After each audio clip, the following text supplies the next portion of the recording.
100,000 on a beat.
Great day to be a Tiger. JSU by 40 campaign.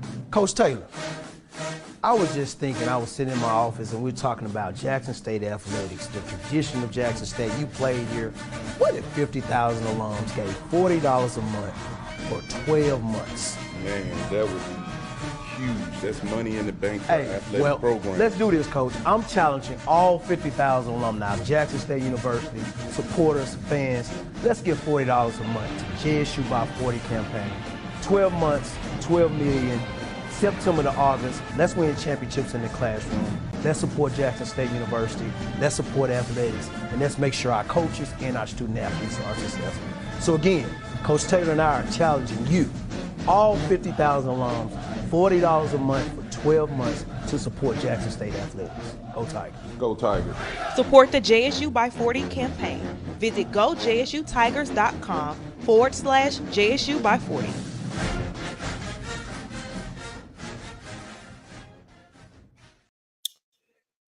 What's good, everybody? Happy Monday. Hopefully you guys had a great day. Welcome back to another live stream, JSU Sports Chat with yours truly, Ken Clark, KC-1400 Media Group. Zoe will be on shortly. He's obviously just getting off work and everything, and he'll get situated. And TD would more than likely make his usual late appearance, where he just pop up on the screen because he liked to be special, and he liked to have the red carpet rolled out for him, like the head women's basketball coach today. No, I'm just teasing, man. Great Monday, man. It's a great day to be a Tiger, as always. Got a great show planned for you guys tonight. We're gonna unpack everything that kind of happened today. I got a chance to attend the press conference. Coach Margaret Richards, the 7th head women's basketball coach, and thought it was just a hell of a introduction. Just want to doff my hat off to A.D. Robinson administration, athletic administration, and all those who participated and had a hand in the aesthetics, the look. I mean, it was absolutely fantastic, man. I just dropped the video on the channel. Rob J is a plumb fool.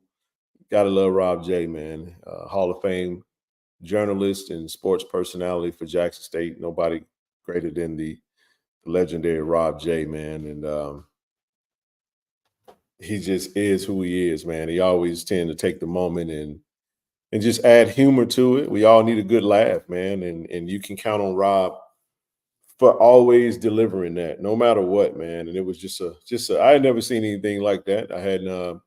I was present when Coach Mo Williams was announced as the new head men's basketball coach. I was present when Deion Sanders was named as the head football coach, and I was also present when Coach T.C. Taylor was introduced. And I just had never, seen anything like what we saw today. I think it said Kenneth Alois. That's a good one, man. No, man, I had never seen anything like that. So I like the continuous elevating the bar when it comes to the pageantry and the pomp and the warm welcome of one of our head coaches, Coach Margaret Richards. Very just was very impressed with just her. Got a chance to speak with her, meet with her, talk to her briefly, and talk to a lot of people. I'm excited. I'm excited about her staff, man. She had someone on. I put that on the Twitter post. Daniel Price, man, Coach Daniel Price. I played against DP, man, in JUCO. I know he knows the game. He was a great player, and he's doing an outstanding job of coaching ball right now, man. And now he's joining her here at Jackson State. So I couldn't be more excited about the next era of JSU women's basketball. It was great to see Brother C. Lee. Brother, I appreciate you, man. It was so great to see, Mrs. Porter today, from Porter's Insurance. You guys know it meant the world to me to see her because at first she didn't recognize me. Brother C. Lee introduced Miss Porter to me, and I didn't recognize that was her. I didn't catch the name at first. I just got the first name, and then I was just like, oh, okay, great, great meeting you.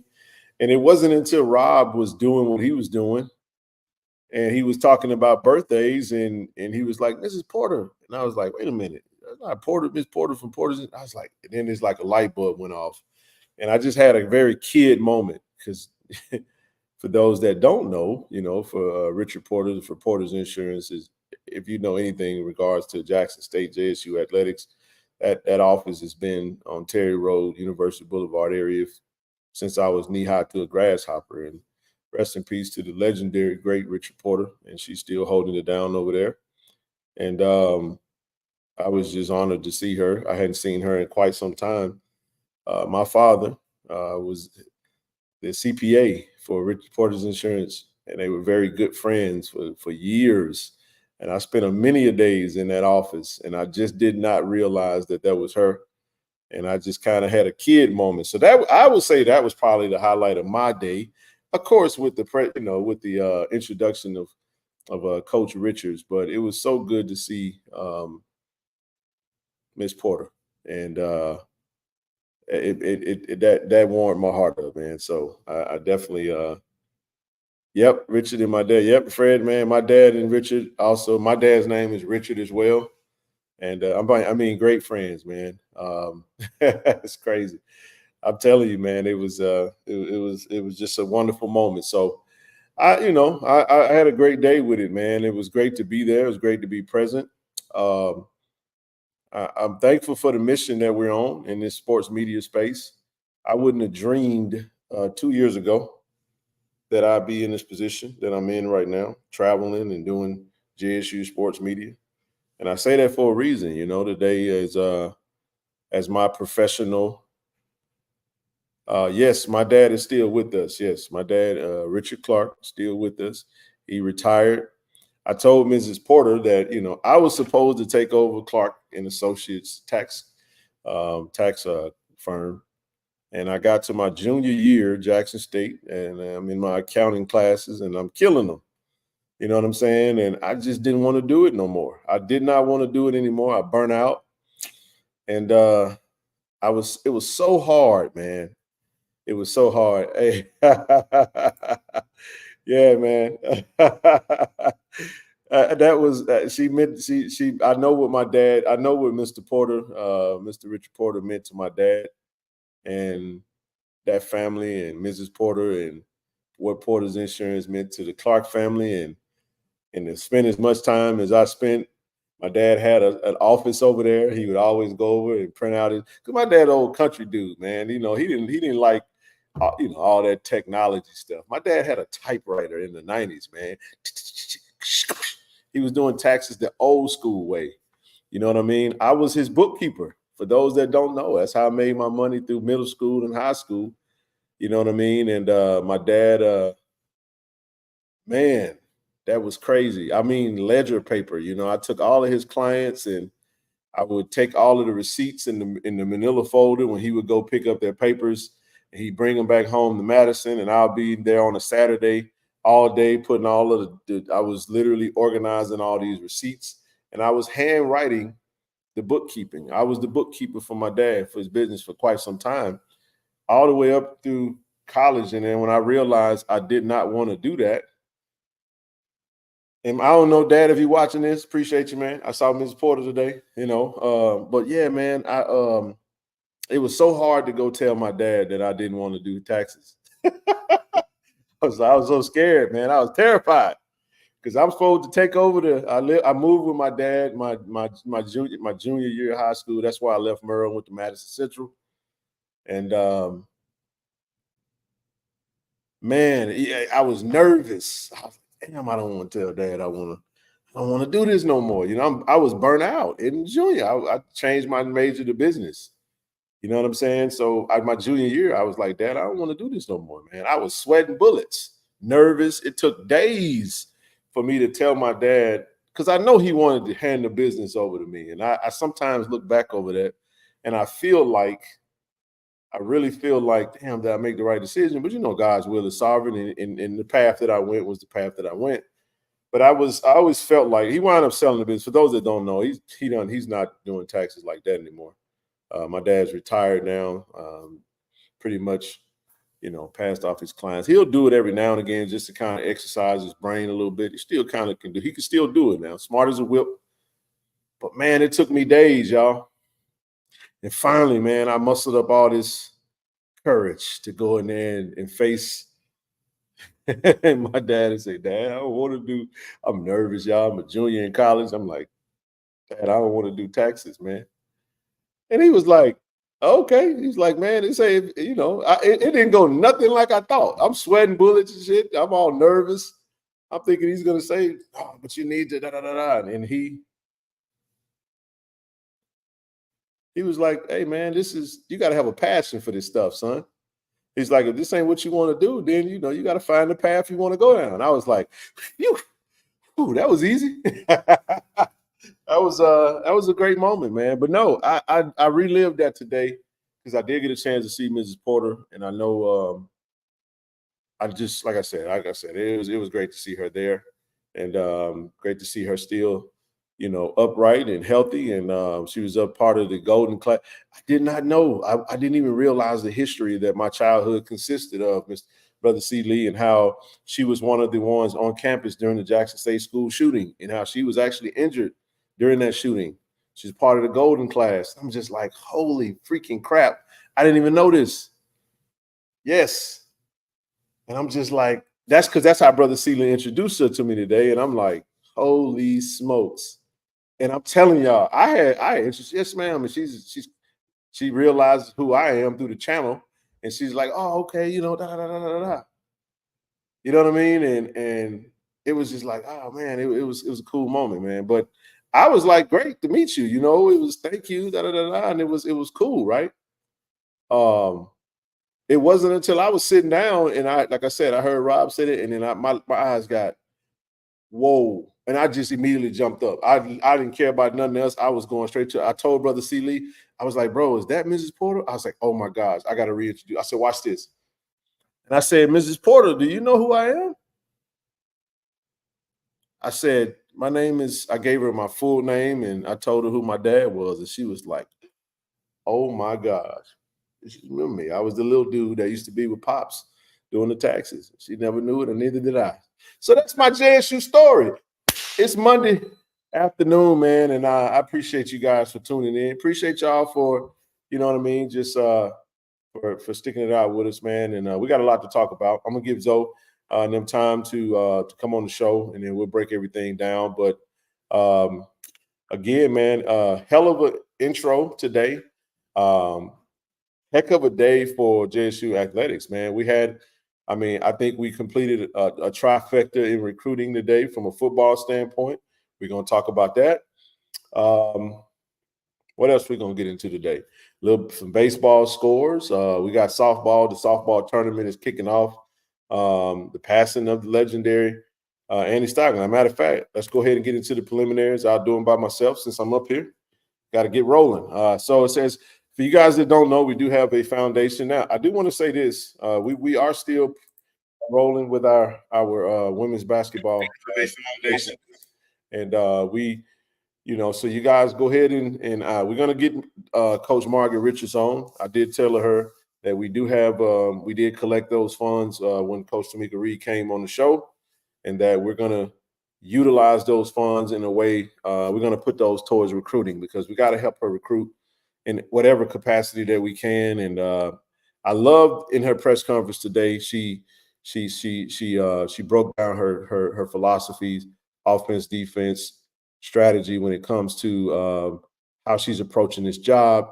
She's very transparent. I love that, man, because I know what I got from this press conference today was I saw a coach who she's heard the noise around her name and the misconception with just looking at a record and not looking at the full story of what she had to do, the challenges she was up against, and grabbing a program out of the toilet and making it into, a SWAC contender. It's a hard job to do. And wanting to do well for us because of this support. You could tell she had never really I don't know what she expected, but the support and the love and everything was overwhelming, and it was great to see. And she looked like she wants to prove the naysayers wrong, and she wants to win. And I love that energy for her. I want her to win, and I want her to be successful as hell, because her success means that we're successful. So as we get the shows kicked off, we are still collecting.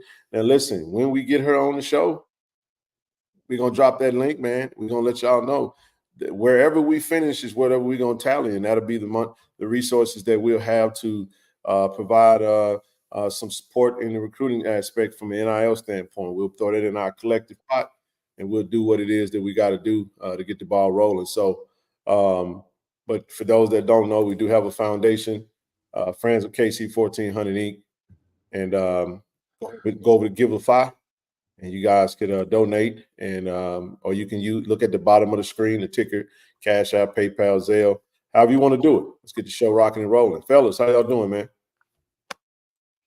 Good evening. Good. What's going on, man? What's up, the I Love family? Had an interesting day today. Oh, yeah. Greg said, I ain't gonna lie, when she said what I'm looking for offensively, all I could hear was you saying, give me a point guard first and a big download. You damn right. She know ball, man. Right here. Hey, man. I'm just saying, bro. Listen, I know ball too. I was happy. I told y'all, man. I like her staff, I don't care about what she did over there at that other school. All that matters is what she do as a Tiger. And honestly, I saw Angel Jackson did get way. Hey, man, I'm still gonna get Craig to make me a jersey, so I'm still rocking that 15 for the Aces. I don't give a damn what they say. You know what I'm talking about? I'm gonna put that Raiders hat on. They had Las Vegas going across the front of that thing. But anywho, I'm pretty sure you guys, if you have been listening, we're gonna get into some preliminaries real quick, and we'll kind of proceed from there. Y'all got anything y'all want to open up with before we keep going? Nah, man, you're doing a good job. Go for it. All right, good deal, man. Shout out to our sponsors, Hattiesburg Management Group, Cannon Toyota Vicksburg, Auto Masters. Brother Poe, I'm sorry, man. It's a busy day. I'll definitely get back with you. Damn, I meant to call you back. I couldn't take the call when you called. But if we are going to meet, I'll talk to you tomorrow, and we'll have something ready for the show. I know he got some ideas in regards to to AutoMasters. Go to the website, check out the inventory, www.automasters06.com, and give them a call if you're looking for a vehicle. Look, it's graduation time. You got a lot of young adults that's entering into the real world right now. Some may need transportation, or you may have some young folk getting ready to go to school. And they may need, if you need a vehicle, 601-927-7794. Give them a call. Also, huge shout out to ShotRx. As you guys know, we're going to partner with them to give out 3 internships, as we discussed in previous shows. But we appreciate Dr. Ted and ShotRx office for partnering with us. Let's get started here, man. So you know, we want to send a you all right, bro? Look like Jordan ate something bad or something. But we want to listen, man. We want to send our heartfelt condolences to the Stoglin family. Today, we mourn the loss of a legendary figure in the world of basketball, especially for Jackson State. Andy Stoglin, Coach Andy Stoglin, a renowned Jackson State coach and sports Hall of Famer, passed away earlier today after a short battle with illness. He was 81 years old. Coach Stoglin's remarkable career spanned various teams, including the Harlem Globetrotters, Harlem Stars, Dallas Chaparrals. After his successful professional journey, he transitioned into college and semi-pro coaching, leaving a lasting impact on the sport. His legacy will forever be remembered in the basketball community. If any of you came up in the era that you almost got to be on the rock if you don't know who Andy Stoglin is, the head men's basketball coach. I sat in his office trying to become a basketball player at Jackson State. He didn't offer me a scholarship, and I ain't gonna lie, I didn't like him for it either. But you know, I respected the heck out of him because I was a Jackson State basketball fan. No, I didn't like him because I didn't get what I wanted, but I wanted to play for him. You know what I mean? Great coach, but he also didn't give A.D. Robinson a scholarship neither. DJ Mel Jack, none of us. He just he gave Richard Bradley. He brought Richard Bradley in, and I definitely wanted to follow in his footsteps, play for Jackson State, and it was.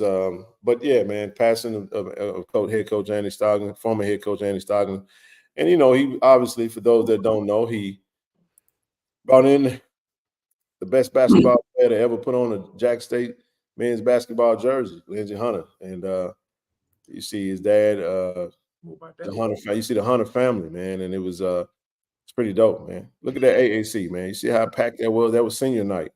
We got to get the AAC back like that, man. We have it like that every now and again, but we want that thing packed every night. But I'll shut up and let you guys speak to the passing of Coach Stoglin. Bro, why that photo make it look like it's the 1940s? Whew, feel like it, huh? But nah, man, rest in peace to Andy Stoglin, man. A great coach who we had great success under. Yep. Yeah, he was the head coach that beat UConn. We beat some other Power 5 teams with Lindsey Hunter at the helm when he was there, and gave some other teams a lot of fits, man. And that's when college basketball was college basketball. Again, You're talking about Lindsey Hunter being a 10th pick in the 1993 draft that year, as well as Dwayne Whitfield. We had multiple players get drafted to the NBA. Dwayne Whitfield got drafted to the Golden State Warriors as well. I remember had Godfrey Thompson, who had a great career overseas. You got a lot of good players come to Jackson State that did some big things under Andy Stoglin. And just we could have maintained the success a little while longer after Lindsey had left. But again, rest in peace to him. Once a Tiger, always a Tiger. And man, 81 years. 81 years. Just hate to see it happen, man.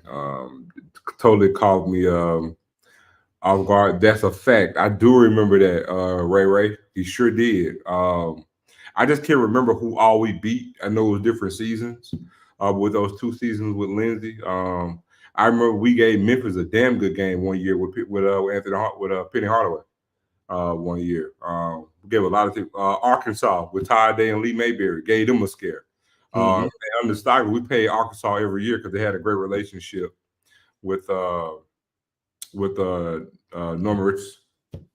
I mean, and how can I forget Ryan? Because Ryan got drafted to go to State too. But yeah, man, great success under him, man. And we gotta get back to that. But again, rest in peace to Coach Stoglin, bro. Yeah, I mean, Joe said it all. You guys said it all. I don't know Coach Stoglin, but of course, anytime you lose a family member, definitely, internal and external far as the coaching rank and being at Jackson State and other schools. Think he was at Southern for a little while.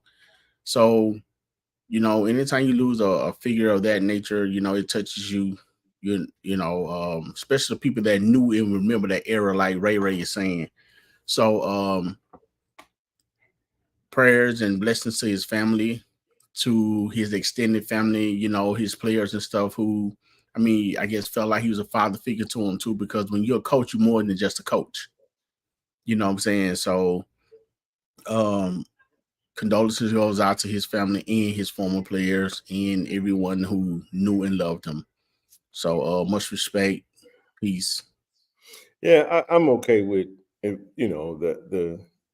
would say the Short brothers were great, and they were. I don't take anything from anyone. I only speak from my perspective. Eugene and Purvis Short. You're right. You're absolutely right. Purvis Short um, is arguably the best player to come out of Jackson State. Lindsey Hunter's up there, man. If he's not one, he's definitely number two.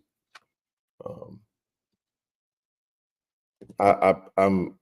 It's a good problem to have. I guess we splitting hairs. I mean, I guess it comes down to what you consider as the best. I think Lindsey was that dude, man, and Purvis was too. I think Purvis got drafted to the Golden State Warriors too, if I ain't mistaken. It's like everybody. I know he played for him at least, but I ain't gonna say that I'm wrong when it's subjective. You say one. See there you go. Yeah, you say 1A, 1B. Purvis Short.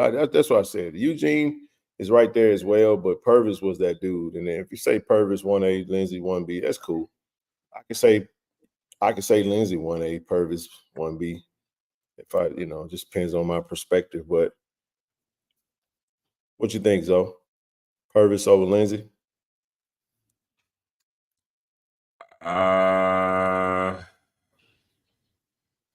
Man, it's actually cutting it close, man. That's what I said. He's splitting hairs, It's cutting it close. I'm actually looking at he was drafted by the Warriors. I'm actually looking at his stats, man, over his career.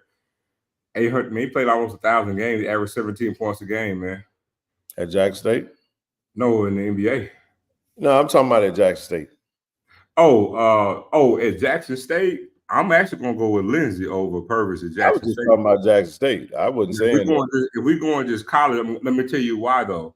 I said to put a Jackson State jersey on, the greatest player. Oh, at Jackson State, I'm going with Lindsey because Purvis Short, they didn't play and beat the teams that Lindsey and them played.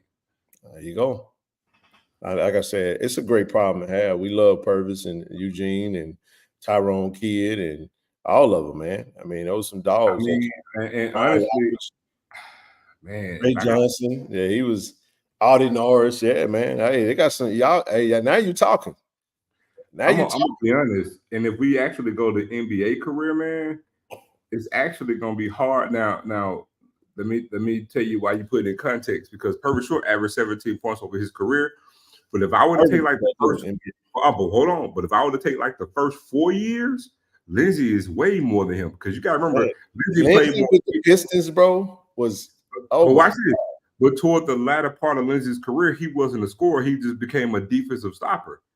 Right, and he was also a part of a winning franchise and he became a role player. But him during that Grant Hill era, that's what I'm saying. When he first came in with Grant Hill, man, Lindsey was a scorer. That's right, Divine Inspiration, Al Smith, Chico, all of them. I mean, we had some dogs come through this thing. We got to get it back. Come on, Mo. We need you to get us back in that space, man. Y'all I'm looking at their record. So when they played, when Lindsey was on the team, bro, they barely lost. And they won in good fashion, beat a lot of Power 5 teams. Yeah, that's what we talking about. This is on the coast. I'm telling you, man. Like I said, there you go. That's right. Purvis had a great career, man. Out of Hines AHS. That's right, man. But yeah, man. We want to say I definitely rest in peace to Coach Andy Stoglin. I'll never forget sitting in his office talking to him and showing him my tape. And I took the wrong film in there, Zoe and Didi. I should have took a different tape. I took a damn tape of a player that he was recruiting heavily. Hey, I take back everything I said on the NBA career. I just put my foot in my mouth. Oh, Lindsey Hunter's best scoring year was his 4th season when he averaged 14 points. He only averaged double figures 5 seasons. Man, Purvis Short was averaging 21 one year, 22, 28. Without question, Purvis had the better NBA career. Without question. And you know what he was known for, right? That old high arcing jump shot, yeah. Hey, I actually watched the documentary of him, bro. It was dope. You know what I'm saying? And it was good. Good stuff, man. Let's move on. Rest in peace, Coach. Yeah, man. Rest in peace, Coach Stoglin, man. Absolutely. Again, we want to send a great shout out to A.D. Robinson. He's going to be receiving on May 18th. He's going to be receiving the SWAC Alumni Association Lifetime Achievement Award. May 18th. If you guys want to go to attend that event, it'll be in Baton Rouge, Louisiana. He's going to be receiving the Roscoe Nance Lifetime Achievement Award. It's going to be at 7 p.m. at the Embassy Suites, Hilton, Baton Rouge. And for those who don't know, Roscoe Nance is a longtime legendary writer for the Clarion Ledger. Appreciate that, Melvin. Hey, we didn't have any softball women's players. They started in the postseason play, and we only had 2 from the second team. So we want to send a huge shout out to Julie Lopez, our shortstop, and Jace Jackson, our third baseman. Had a really good season, man. Really good season. We wish you guys all the best of luck. I think they open up today versus Southern. Go get them. Go Tigers, man. Congratulations to them on the postseason awards, and best of luck in the SWAC tournament. Huge shout out to one of our brand ambassadors, Davion Center. We want to send a huge shout out to Davion. He actually, once again, won the most outstanding co-field performer of the year out at the SWAC championship tournament. Not tournament, but track meet. And saw Coach Thorne today. He came back after we had the show on Friday, and Saturday he finished with another gold medal in the shot put as well as the discus, man. So Davion, great job. Congratulations on once again another gold medal and another SWAC championship, man. Yeah, again, congratulations to him, man. Really good kid, very deserving, hard worker, humble. You know what I'm saying? So he deserves it, man. So congratulations to him. Man, you know, shout out to Coach Thorne and his staff, man. They do an excellent job of bringing these. I think they just signed somebody from Hines HS. I mean, I said Hines HS, from Raymond. A young lady that they bring it in, man. So they do a great job with these athletes, man. So congratulations to Davion. That's right. Let's move right along. Next up, we got Lillian Trey Dudley. Once again, she won a gold medal. And Coach said today, something Coach Thorne said today. He said, man, that she has won the SWAC championship and the gold medal her freshman, her sophomore, her junior, and now her senior year. So all 4 years she has been a gold medalist and she has been a SWAC champion. And we're more than proud to have her represent the brand. I want to send a huge KC-1400 congratulations to Trey Lillian Dudley on her outstanding performance. Once again, great job, Trey. Great job. Yeah, good job, bro. Next up, man, LaDamian Rao. He came, very athletic young man. He talked to me about he wanted to be an ambassador. I told him we'll catch him on the next round. We love for him to represent the brand, but hey, he won the most outstanding co-field performer of the year. He tied with his track mate. He won the triple jump and gold medals in the triple jump. Now, this is a very tough event. The long jump, you got to have some hops, man. But the triple jump, it's a technique along with athleticism and the ability to do it. And we couldn't be more proud of LaDamian on his gold medal in SWAC championship, man. Congratulations, brother. Because you know the men finished in second in the SWAC tournament. I mean, in the SWAC track meet outdoors events, and the women, I want to say, finished in, I think, sixth, if I'm not mistaken, fourth or sixth.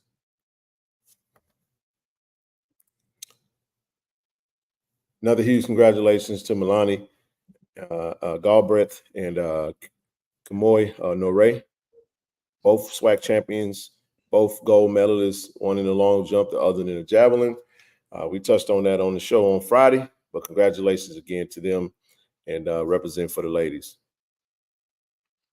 Yeah, congratulations to the ladies. Hey, so Ken, so they doing great individually, but as a whole, you're struggling. Yeah, you got to get them points, man. It's a lot of events, and you got to score, man. And, you know, our men got all the way to second place. The thing that we got to get on our end, coach got gutted, but it's a pretty good job for him to do what he did, given the fact that he lost some of his best athletes to the portal, losing Sean Collins, losing Sherman Hawkins, total 21 events, as Cedric just said in the chat.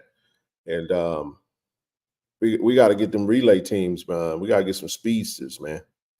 I know he'll be the first to tell you that. We got to get some speed guys, man.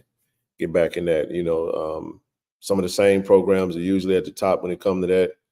And we're there. We're close, but we still got a ways to go. So we're right there. Keep building, coach. We're going to keep doing what we can to support the track team and all that they do. And we'll go from there, man. Great job, Coach Thorne and staff. Yes, sir. All right, man. We got some commitments today, man. This is a very unique commitment today. We want to welcome brother Cameron McCoy, man. Eastern Michigan quarterback. Dual commit. Quarterback, dual commit. Throwing 95 off the mound. He's a pitcher and a baseball player. He's going to be playing baseball for the Jacksons. He's going to be playing for Coach Omar and Coach TC. One of the things I like the most about this particular pickup, man, is Coach. We always knew Coach wanted to add another quarterback to the room. He wanted to make that quarterback room, that quarterback competition a fiery, spicy situation. We got throwing 95 from what I was told. Coach TC told me that. Yep. He said he got some gas, man. No mask, straight gas. 97. My bad. My mistake, Mo. If Mo says it, Mo knows. 97. You hear me? 95 to 97. I don't think we have a pitcher in the bullpen that's throwing that kind of heat. And I'm going to tell you what I really loved about this pickup. I did not want him to go to Southern. I ain't saying I just didn't want him to not go there. I really wanted him, but I damn sure didn't want him to go to Southern because he's a dual sport, and he could definitely come in and he could definitely come in and challenge for that QB1 role. He's an athlete. And we'll see what happens when they get in the room. Coach TC likes his skill set, feels like he's a great asset to the room. And we're happy to have him in the Jack. He was playing quarterback at Eastern Michigan over in Detroit. He was playing both sports, man. So Cam McCoy, welcome to the Tiger Nation family. So Ken, I see you have committed. So he signed. Yeah, he's with us. He's with us. Okay. You got to commit for it. I mean, you won't get a signing day at this point. And once you get a commitment, you expect them to enroll in school when everybody comes back at the end of the month, early June. Hey, so it's players like him is some of the reason I didn't play baseball. So that's why Kevin Coleman was laughing today online. Okay, that's who y'all was saying was Kevin. He said, Corey said, who's the former 4-star? Yeah, he had that was his cousin. That's correct. Cameron. I mean, he's definitely Kevin Coleman's cousin. right. But go ahead, TD. I ain't even cut you off. Yeah, I just was saying, man, it's players like him. One of the reasons I didn't really want to get into baseball, man, that 97 miles per hour. Man, I don't think you think of that, but you have to get comfortable in that position, man, because that ball coming that fast. I mean, it's got a buzzing sound too. Right. And that's where the skills come in, man, because you got to have that eye back, combination, man. Make sure and so with that ball coming that fast, man, you got to have a perfect swing. You got to know what you're doing, and you can't be scared. You can't be running off the plate every time that ball comes through there. And then you have some of those jokers that can make that ball curve, man. Like it's gonna hit you, then it hit you for that strike. So nah. Hey, you make contact, it go further. That's how I look at it. That's true. My goal is to put the fat part of the bat on the ball.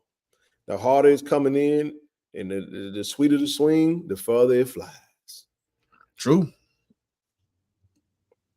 So And what's so the we glad title we got again? that commit, man. You know, Coach TC got him in. So now that's what 4, 5 quarterbacks. 5 QBs if you're counting Dean Berriucci. I think that's his last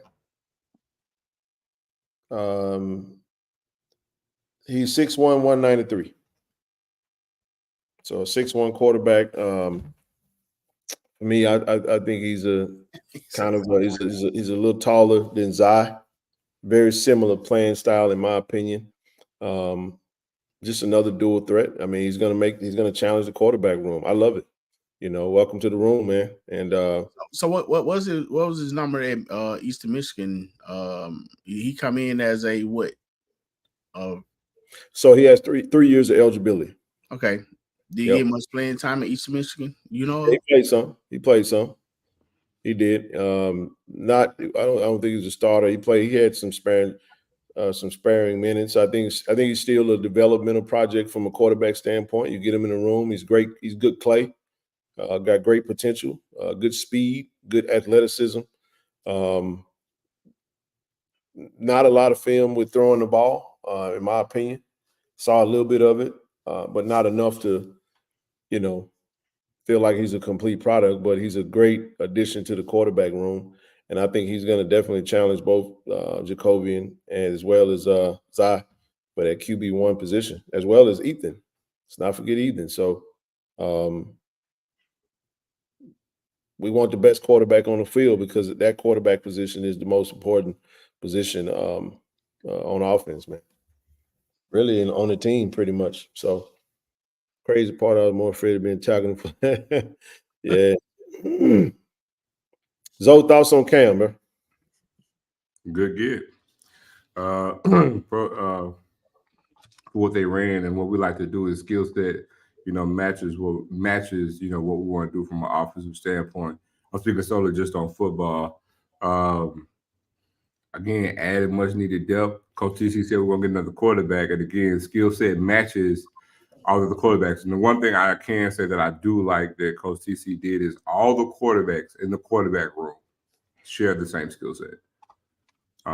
They don't deviate from each other, and so they fit what it is that we're trying to do. So, again, much needed depth, and he's gonna push. This kid got some wheels, man. And as you see, throwing 97, gas on the baseball, man. Unless we can't speak to accuracy, but for certain one thing he got with that arm, he got velocity. Yep. He's up on the ball. If he throwing 97 with a baseball, he got some velocity on the ball. So, it's a good point. He got a cannon. You just got to check out, see what the accuracy is like. And again, just got to coach him up now. That's what we got Coach Kirk in there to do, work with this kid and go from there. Actually, 5 quarterbacks. Oh, I said 5. You're forgetting the left-handed. Left-handed. So, and what you mean when you say same skill set, Zoe? You say all of them have the same skill set. They're all mobile quarterbacks with the same playing style. Okay. But yeah, I think it's a good get. I do. He has the size, a little bit taller than Zai. None of them are as tall as Jacobian, obviously, but he's taller than Zai, but I believe faster than Zai. May not have his quickness, but faster. He has great straight line speed. His tape is nice. Zai would say, I would like to have a word with that. Zai said, bro, don't come in here, man, talking about he faster than me, man. They ain't even been on the field together. Hey, man, what I like about it is competition. You get competition, and competition brings out the best. Compete, man. Compete. For sure. Blue Gray All-Star Game has him throwing passes 2021. Good stuff. Gotta go check that out, y'all.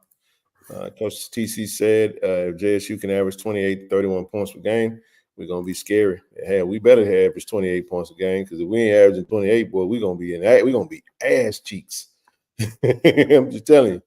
Hey, man, I think that's the ballpoint figure for any team, bro. You can, no touchdowns. That's right. Yeah, we got to get some points on the board, man. We got to score, man. I want to go fast and score a lot, so but we welcome Cam McCoy. But here's the coolest part about his signing, his commitment today. He's bringing a teammate with him. He got a little He got some Gucci luggage with him, TD. Oh, really? Yeah, he brought him a run. He brought his teammate, Bryson. Oh, man. Yeah, another running back to the room, former 3-star, Bryson Moss. 2 years eligibility left into the portal. Straight from Newnan, Georgia. Yep. Got another running back room just got nice. It's got a lot more crowded. So, bruh, size, speed. Man, his tape is nice.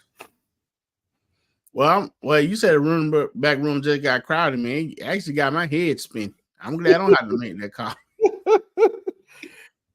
As of right now, we're not losing anybody. I mean, everybody, the dust always tend to settle when it comes to, to depth, man. Listen, this is the new age of college football. So we talked about this today, right? Zoe and I talked briefly. College football, from a recruiting standpoint, now is a year-by-year thing.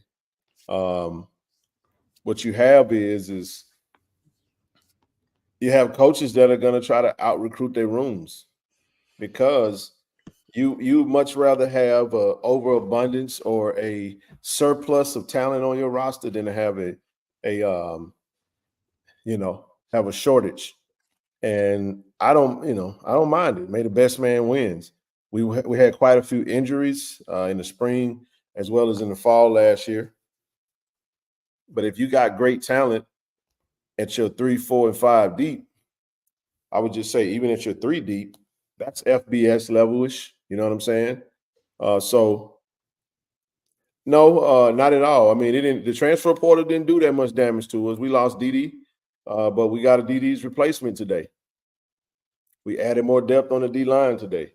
We're going to talk about him next. We added more depth on the O line.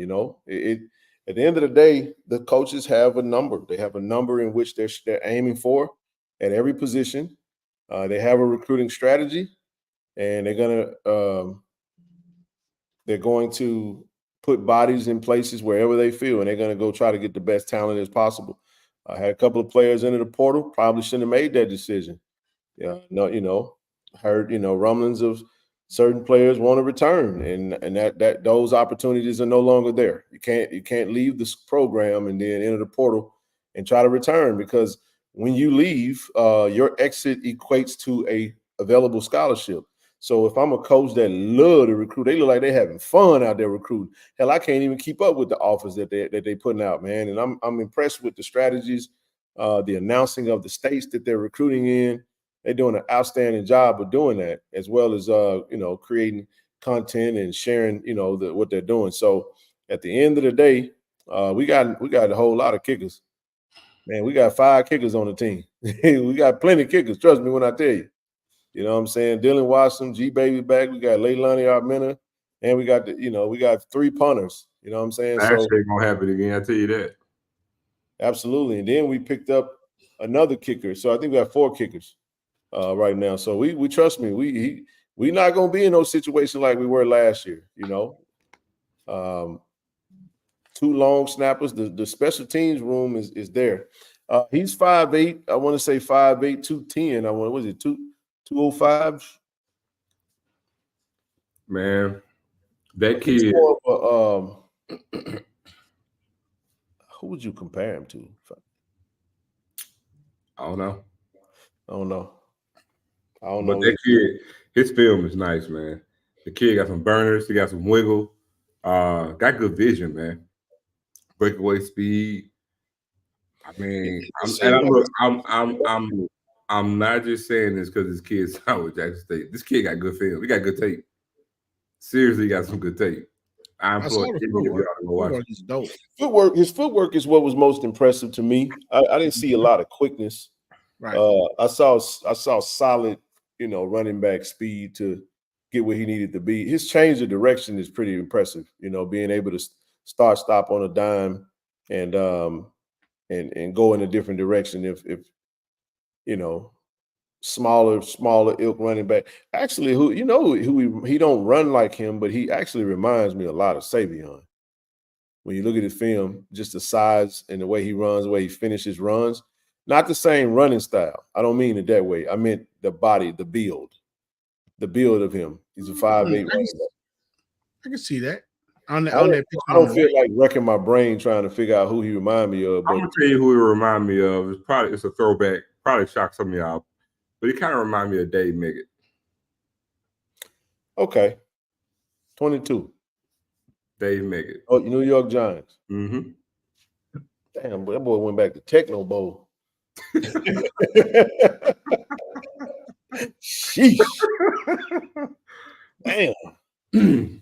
Yeah, that was the Super Bowl championship winning team, wasn't it? Under who the hell they coach?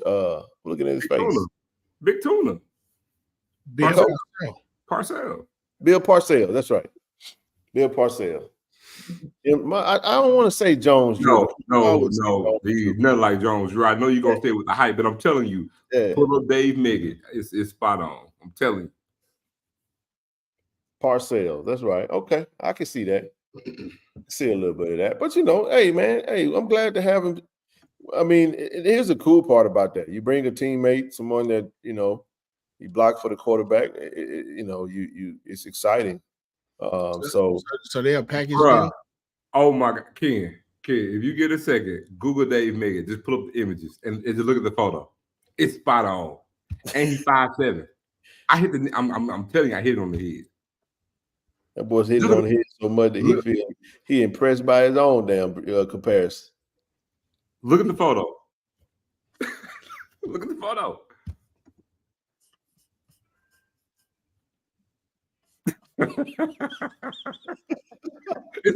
It's spot on.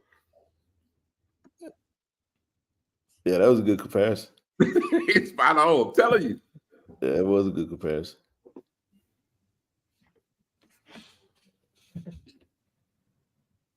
Yeah, it's a good comparison. I like that. Hey, bro. Oh man, Hey, man, let me tell you something. Ant-Man, the real deal, bro. Boy, let me tell you something. Bro. I'm a fan. I think when LeBron retired, oh my gosh, they what by 24? Damn. Bro, hey man, is hey man. He got 12 right now. Carlton Towns got 20. I'm gonna watch the highlights when we get done. But anyway, let's keep it rolling, bro. Let's keep it rolling. Put it on the screen. No, I ain't got time to do all that. We got to keep rolling. Hey, look, we got a couple more recruits we got to get to, man. Recruiting. We got 2 more commitments. We got some trench warfare over here, man. Big time, man. We got a 6'4", 320-some pound defensive lineman, Mr. Anthony Cunningham Jr., 3-star transfer from Iowa State. Big time pickup. I mean, he was, what you're seeing happening is that these young men got to get on the field. And didn't know Meggett is in jail. They Meggett in jail? Damn. Oh, I didn't know that either. Hey, so check this out though.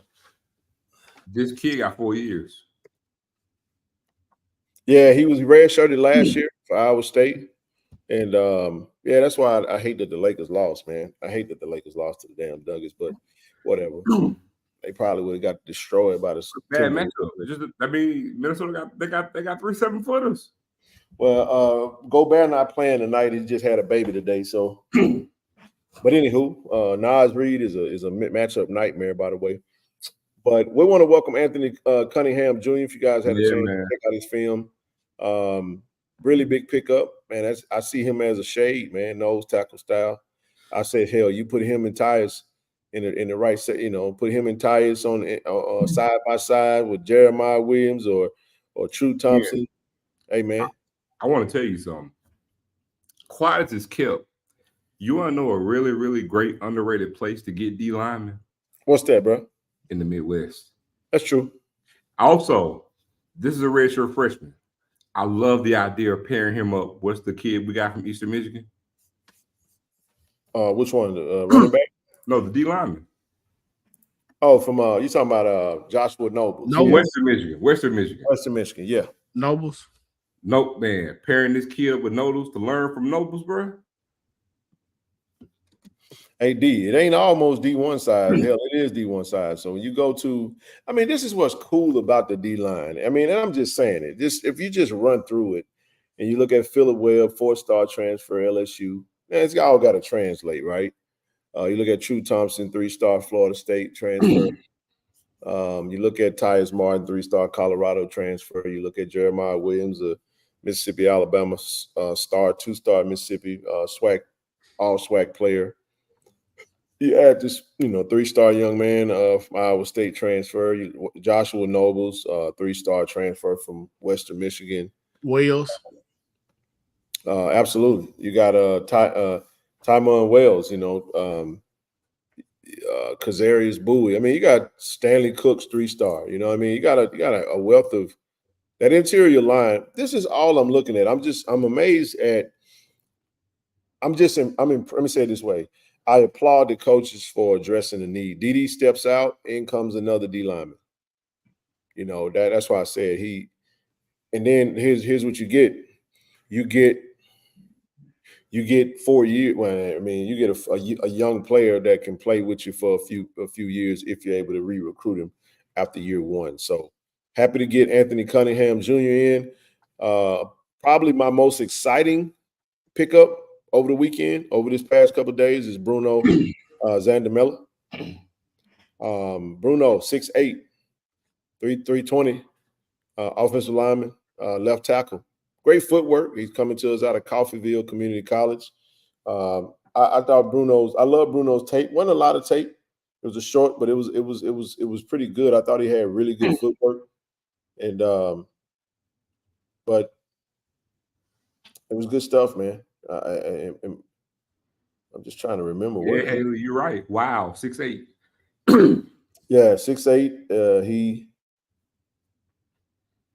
He had quite a few offers, and 6'8" with a long wingspan.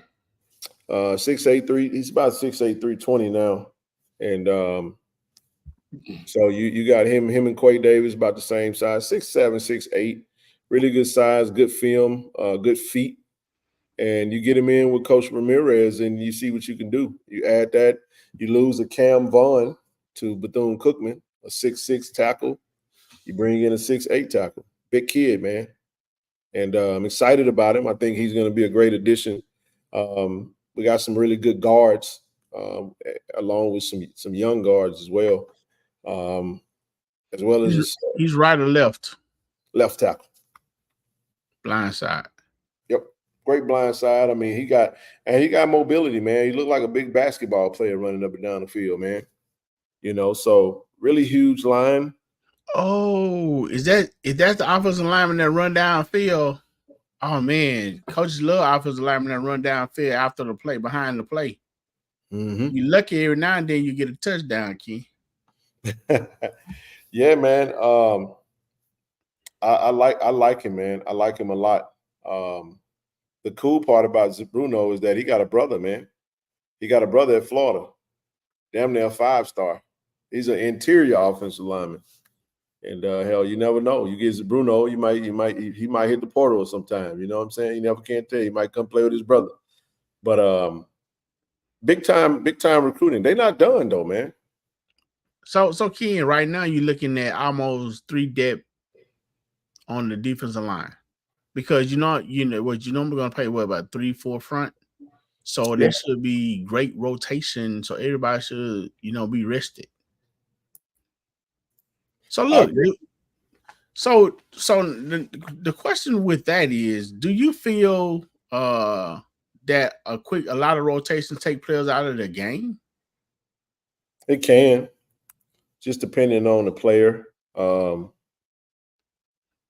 But I think nowadays it's pretty common because of the tempo of a lot of offenses.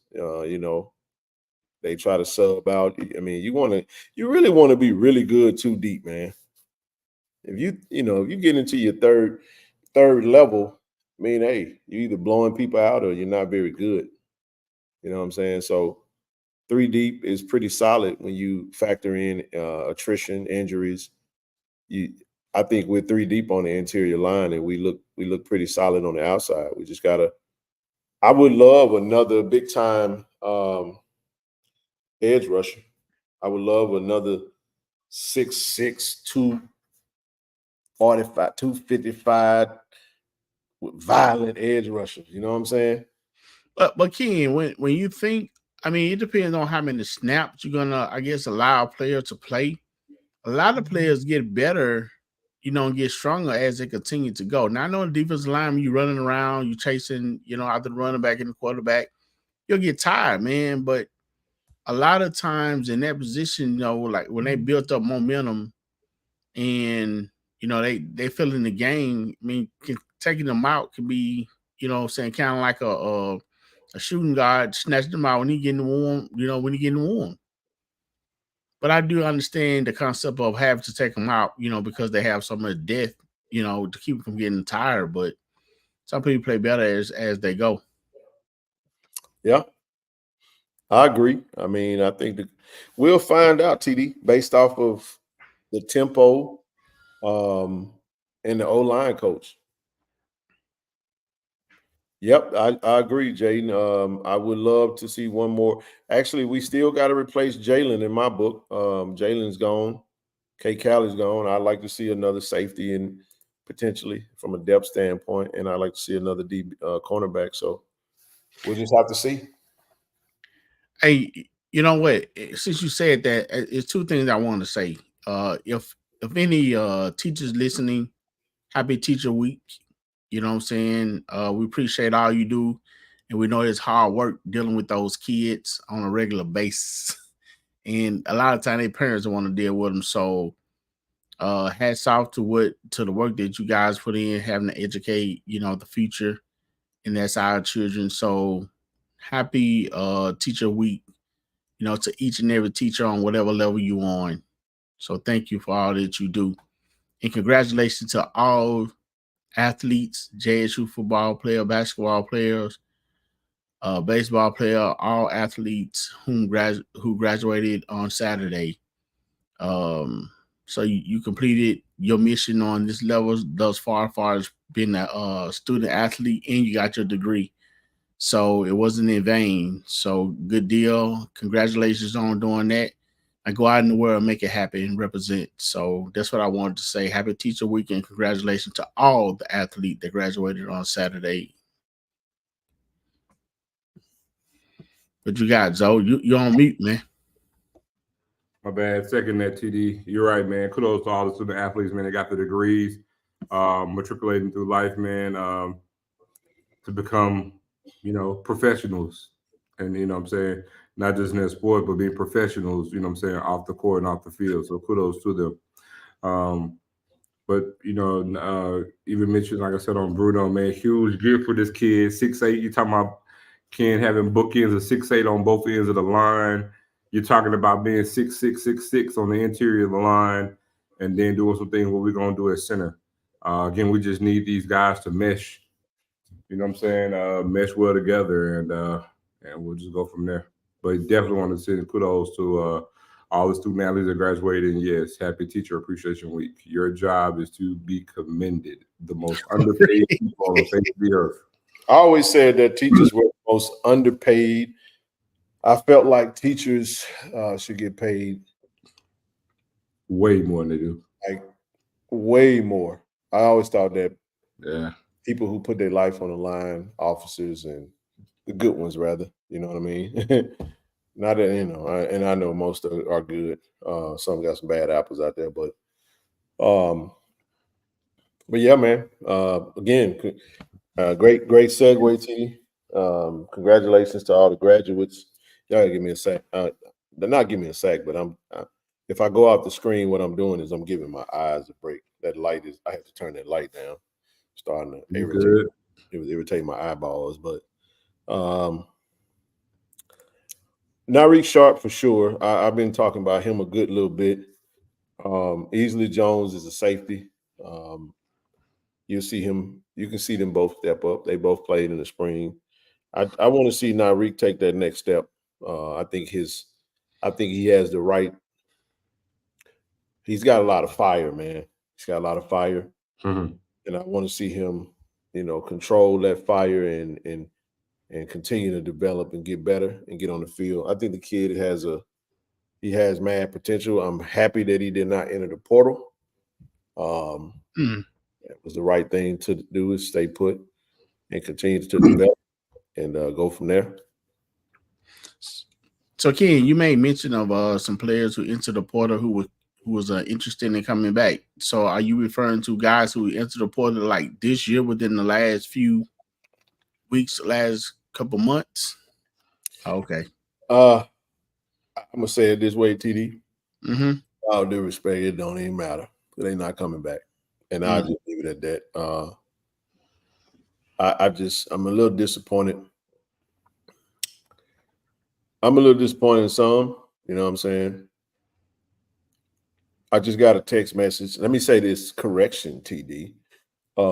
It is Happy Teachers Week, but you also must say it is also Happy Nurses Week. So I want to say Happy Nurses Appreciation Week to all the nurses out there. I need my blood pressure checked. Boy, that was random as hell. I don't care for them. They lied to me as a youth.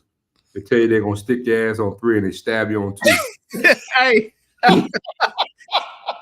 hey, but it works. I enjoy. Hey, it worked. Speak for yourself. Hey, listen.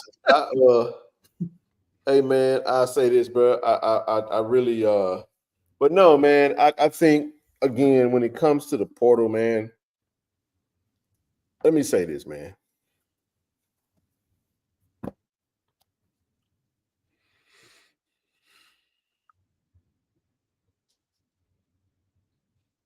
We family, right? Let's be honest. Yeah, bro. You hurting, man. I'm not hurting. I am in a way. Because, man, you see good kids throw their opportunities away because they flirting with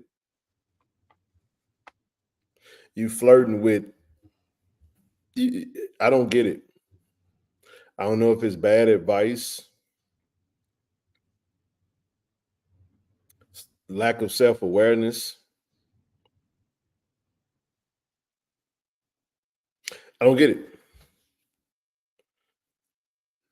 If you got an opportunity, I would just say this when it comes to the portal. I was talking to Jason today. Shout out to Jason Gibson. Brother Jason came by. Myself, it was me, Jason. Who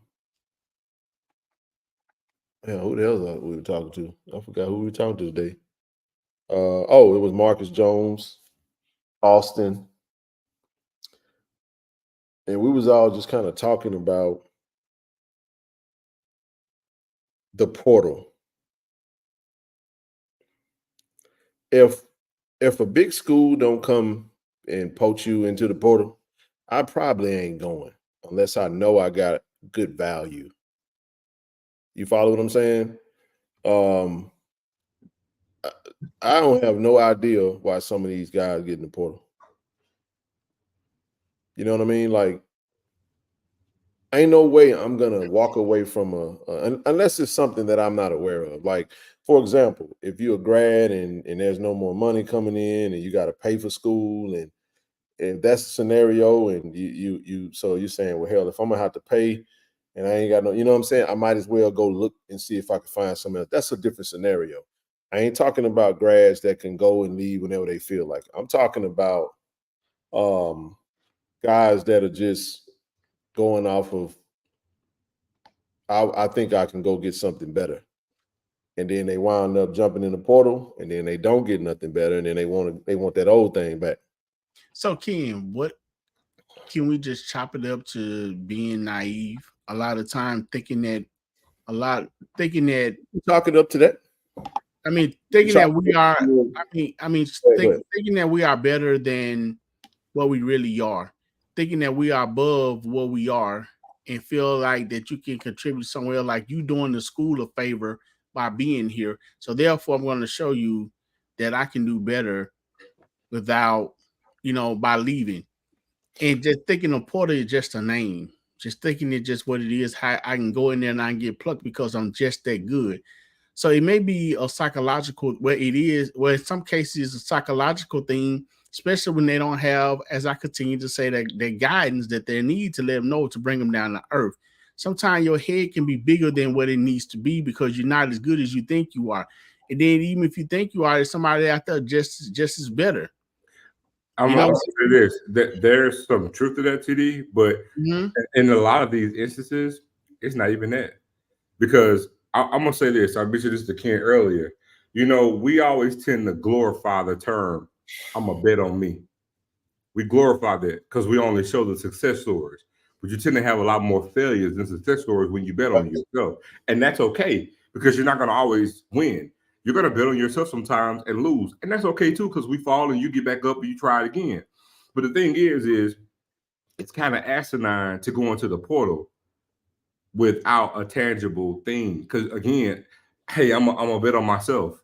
But if all you got is practice film, you're really taking a risk. Especially when you got tape and your tape, if your tape, forget what your mouth say, your tape is your greatest form of advertisement. And if your tape ain't speaking loud for you, again, you can't bet on yourself. Your tape is you betting on your tape. And if your tape ain't speaking loud for you, you're gonna get what you got. And so again, then it's like, okay, well, now you stuck in the waiver wire. And at this point, well, ain't no traction for me. So now let me come back to where I was. It ain't gonna work like that. It just ain't.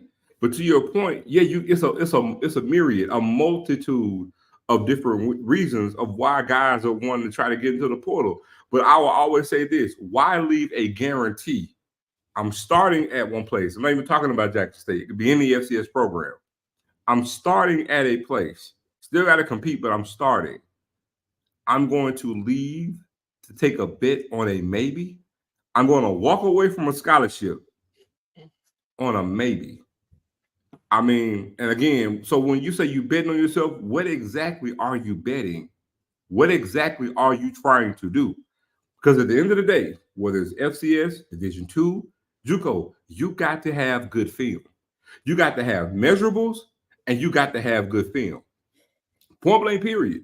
And if you don't have it, I'm trying to get some rationale to your point. What exactly are you thinking? You say it's being naive. I don't call it being naive. I call it foolish. Because what is the end game? What's the end game? What exactly are you trying to do by going someplace else? And then sometimes you can take some data and say, where exactly are the ones who are getting out? Where are they going? Because when you leave an FCS program, watch this, to just turn around and go to another FCS program, and if you're not starting and you're not playing, again, what are you doing? So You were starting at one particular place. So what if you feel that you way better than the man they got starting in front of you? That's fine. And then I'm your friend, Ken, and I'm somewhere else. So I'm gonna approach you and tell you, hey man, now I'm getting inside of your head to tell you that you better than where you are. And then you let Hold what on, I hold say. on, hold on. Let me answer it right there. Define, hold on, watch this. Define better than where you are. Define it. So, it's easy to define. It simply means sometimes, when people get to thinking about schools and locations and where you are and where they are, that is uncomparable in that they feel mentally inside of their head that they better than what they are. Some of your family members think that you better didn't think that they better than you and they ain't your family. But see, the difference in that example though is that we're playing a sport. Forget the family part. We're playing a sport. So if I'm better than my current location, so what you're telling me is if I come to where you are or what you perceive to be better, is that guaranteeing me the next step up? Because no matter what, hold on, because remember, we're all playing here to get to the NFL. So you're saying that I'm better than where I am. So if I go to where you suggested I go, does that guarantee me get to the NFL?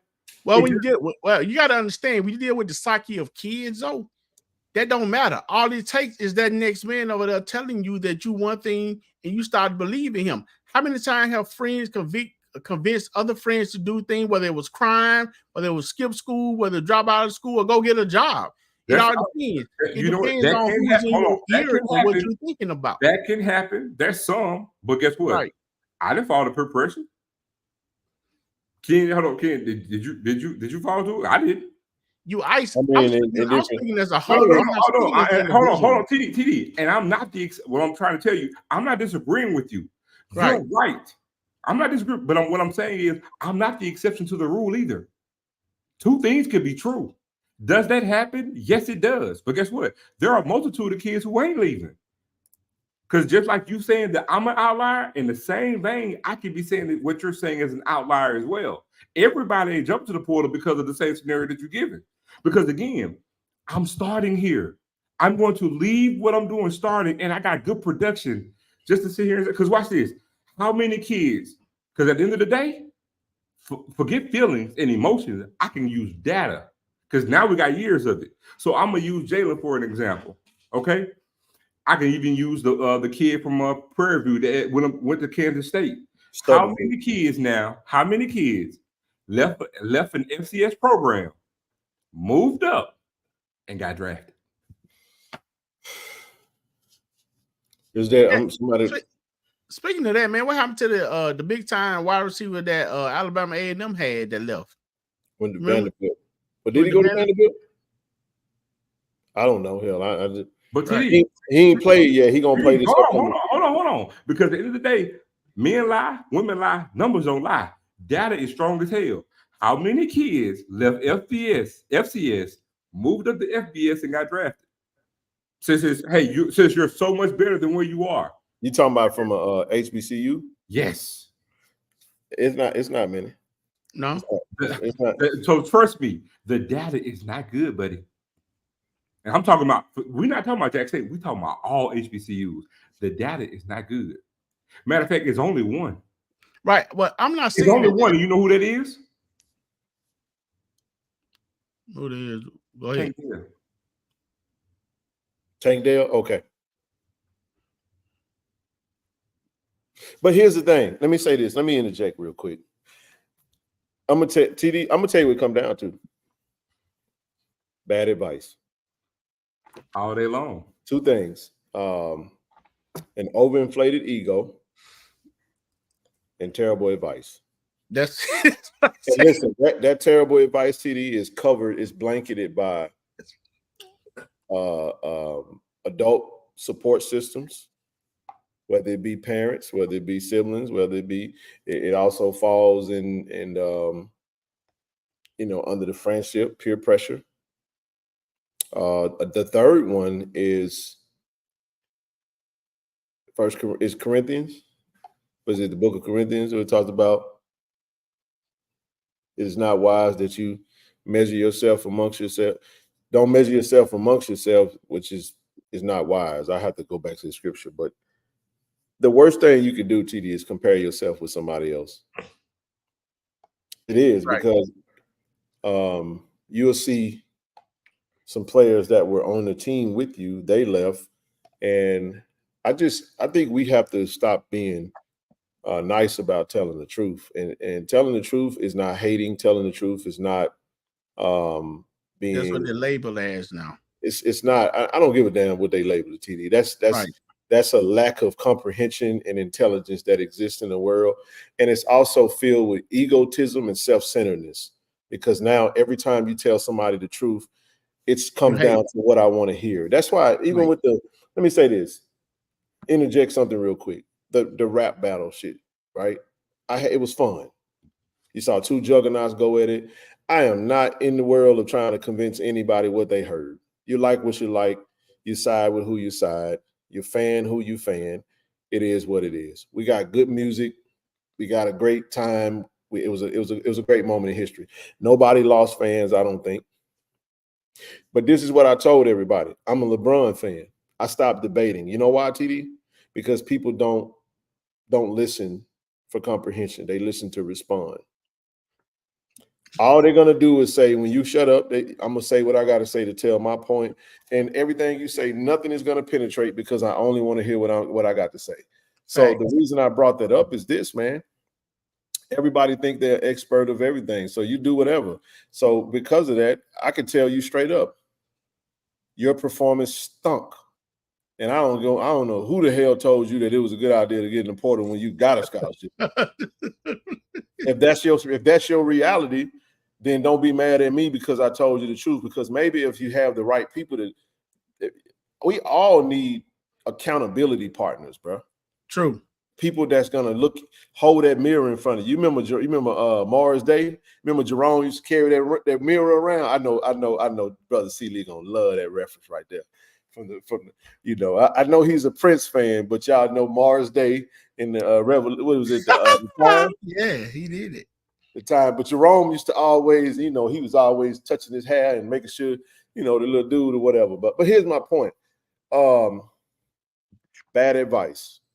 And unfortunately, in this era, those who succumb to the bad advice is going to get flushed out in the rinse, man. They're gonna get caught up in the wash, bro. At the end of the day. And I can't feel sorry for you because I absolutely am ecstatic that our head football coach said, if you get in the portal, why would I want you back? I had a conversation with Mr. Cook today. I'm getting sick and tired of people acting like, listen, man, there's a whole culture of us that love Jackson State. I want y'all to feel me on this. We love Jackson State. I do not feel like Jackson State is less than. I do feel like we've been underfunded. I do feel like we've been played with the legislation and the political figures in this state, but I don't feel like we're less than. No HBCU is. No HBCU is. So first of all, this whole notion that I'm going to leave the HBCU for something better is horseshit. And that goes for coaches and players. And I tell you to your teeth, because I keep hearing these little code words of people acting like they I'm serious, bro. I'm not saying not to laugh. I'm dead serious, bro. And that shit annoys me to no end, bro. Mr. Cook said something to me today. And I appreciate you, Mr. Cook. He said, if you got a woman, this ain't got nothing to do with nobody. We men talking. He said, Ken, if you got a woman and that woman thinks she's better than you, she can do better than you. She said, it don't make no difference what you get that woman. She ain't never going to be satisfied.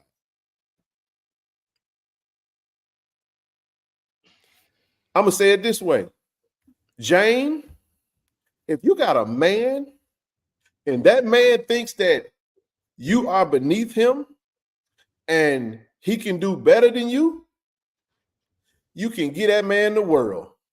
And he's still going to go try to find somebody else. He's still going to think it's something better out there. So I am of the mindset, listen to me, players, listen to me, coaches, listen to me, everybody. If you feel like Jackson State is you're too good for Jackson State, get in the goddamn portal and go find you another job. I'm tired of it, bro. I'm tired of folk playing. Because listen, bro, I take this shit serious. I love this shit, man. This is our stuff. This is for us.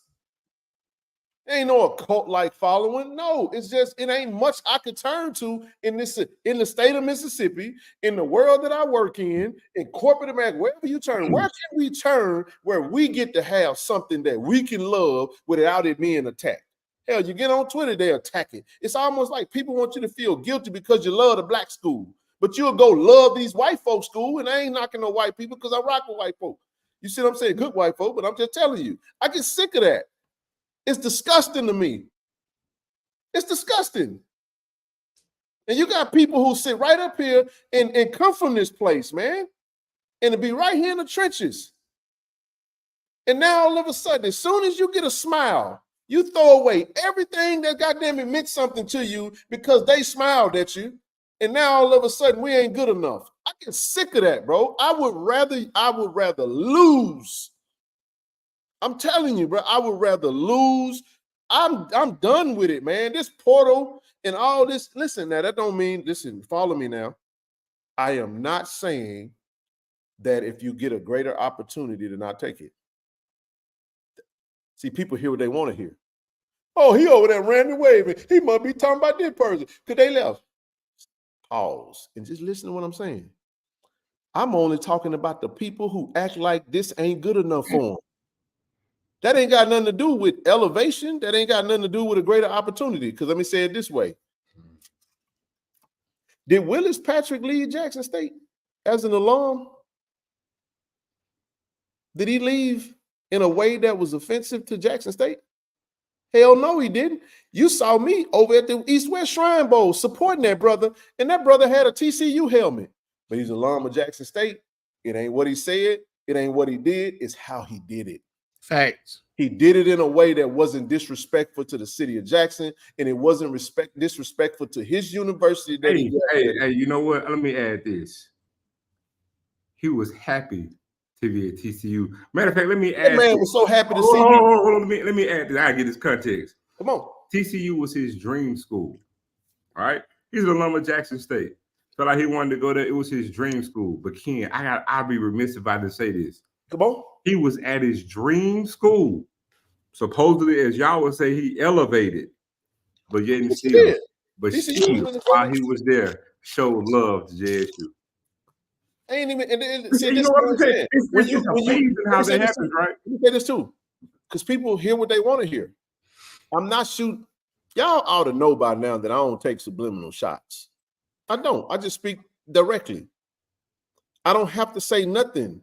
I'm attacking a mindset, not a person. Stop taking this and thinking that I'm talking. I don't give a damn who that mindset falls on. I do both. Thank you, coach. I'm just saying it. Well, I love my coach. Coach spot on. It's the mindset that I don't like. It's the mindset. It's not a person. That means that whoever it falls on, I'm not going to like it. I don't care if it's my brother or my sister. If I see that mindset, TD, it can be you. I would say, bro, TD, let me hide you, bro. You know how we get down, dog. We're going to talk and tell it like it is. And when it's over, we break bread. The main thing is with any HBCU, the thing is, as all things black, I say it all the time, black people devalue black things. Point blank, period. And again, to your point, when you talk about the mindset, again, we sit here and it's like, okay, I'm here. And now it's like, oh, let me go over here because this is the only roadmap I have to get to said destination. And the data just shows that's simply not true. It's just simply isn't true. I see grown-ups out here, man, scared to even. They get in a certain company, it's almost like you scared to even say that you love black stuff. Bro, it ain't no damn but you're not gonna get in trouble for loving you. Stop. See, this country got us so hog-tied and so scared to act like we love. I'm pro-black. And I mean, I don't listen, folks. Oh, hold on, Ken. Being pro-black don't make you anti anything. I was gonna say that. And what I mean by that is this right here. I don't mean it as if I'm on the front line or anything. This is what I got. I ain't shoes look like what I look like. It is what it is. I don't care about all that stuff. So what I'm saying to you is this.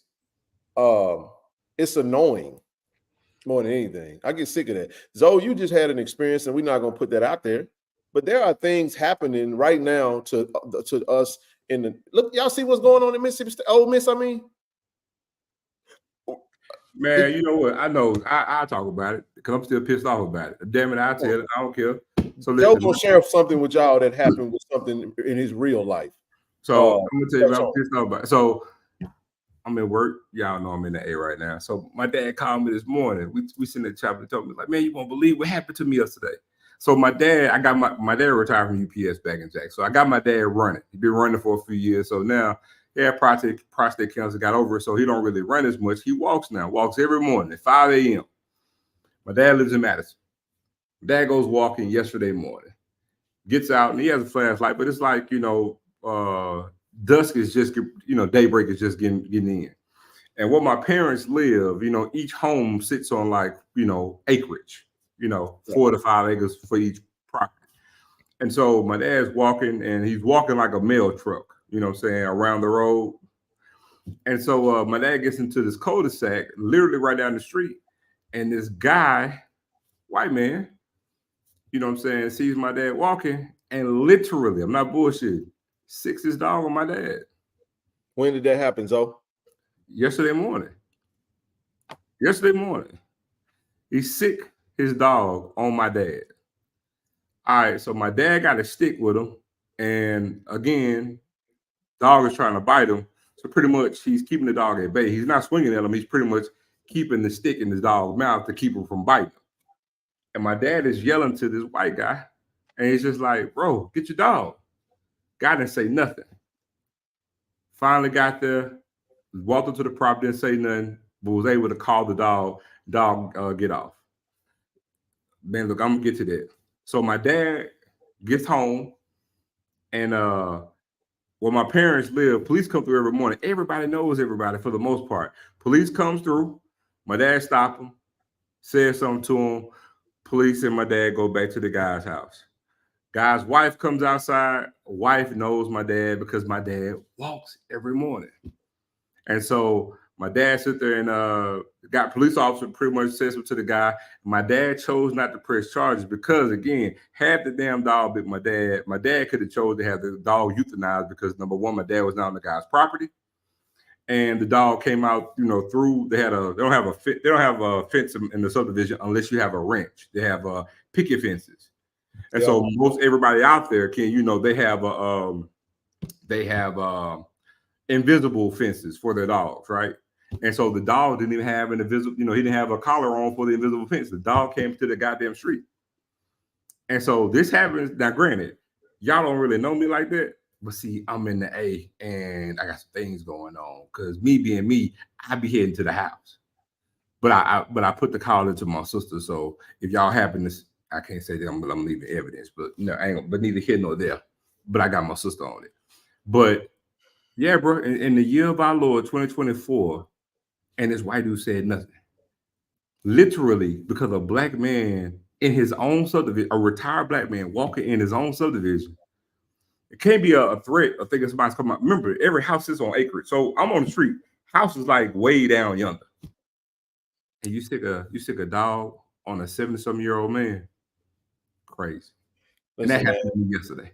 I was blown away. But it ain't at this point, it ain't even shocking. I just see a lot of things kind of reverting back to things that we knew of how certain particular behaviors from one particular side may look. You look at I looked at that Ole Miss stuff, man, and you'd have thought it was 1964 when James Meredith. We studied that in damn Mississippi Studies in 8th grade.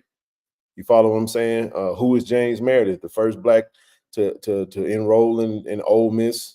Who he was just so happening, he's a Jackson State alum. I mean, because my bad, Ken. My dad's fine. He's good. He didn't get bit. He's good. But it goes without saying that there are evil people, there are bigots that are out here all amongst you. You understand what I'm saying? And I'll just leave it at that. But my point is this: it's when in the face of that, we still act like. It just Zoe says this all the time. Slavery did a number on black folk. We just have for the most part in our community, we just have we don't value us, and you can see it play out in a lot of instances in this HBCU space. If you're paying close enough attention, you see folks get on there, and this is what's crazy. Even with this rap battle stuff, I go back to that. If y'all saw, the dude Vlad TV. That guy giving his opinion on the Kendrick, and the young lady, black professor from Princeton, gave her commentary. He tried to pull his white card and went to giving her opinion and saying what she's saying, and the culture jumped on him, and it was beautiful. We look unified, like, say, bro, you profit off black culture, black pain. And granted, he does his work or whatever, but here you are tagging her school and trying to get this woman fired because she has a difference of opinion. And this is what's disgusting. You look up and you see somebody defending her, and it's an African American female that went to an HBCU. You look at you go on social media, you see an African American alum of Ole Miss defending what you see happening on campus, and it's just disgusting when you see people they're never you never see any changes because they ingrained in this thing. You just see so many of us sympathizing with fuckery, man, and it just gets sickening to me. And I'm sorry, it's a mindset that I don't like. I don't care who it's in, player, parent, coach, you name it. It is what it is, and I just leave it at that, man. It's just don't you feel how you want to feel. I ain't gonna never apologize for loving our stuff. And I'm blessed to be able to work in this space. I'm gonna say this while I'm here. This is full time for me now, because I don't know if y'all know this, but my real job is done as of next Wednesday, and I will officially be full time doing this, and I will no longer be in corporate America after next Wednesday. So I was gonna do it anyway, but I was like, "You taking too long," so I'm gonna go ahead and push you. And now here we are. So, and I'm good with that. But go ahead, TD.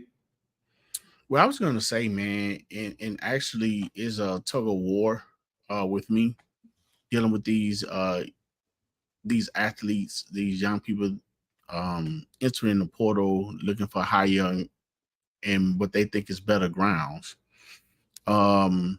Even in choosing the school.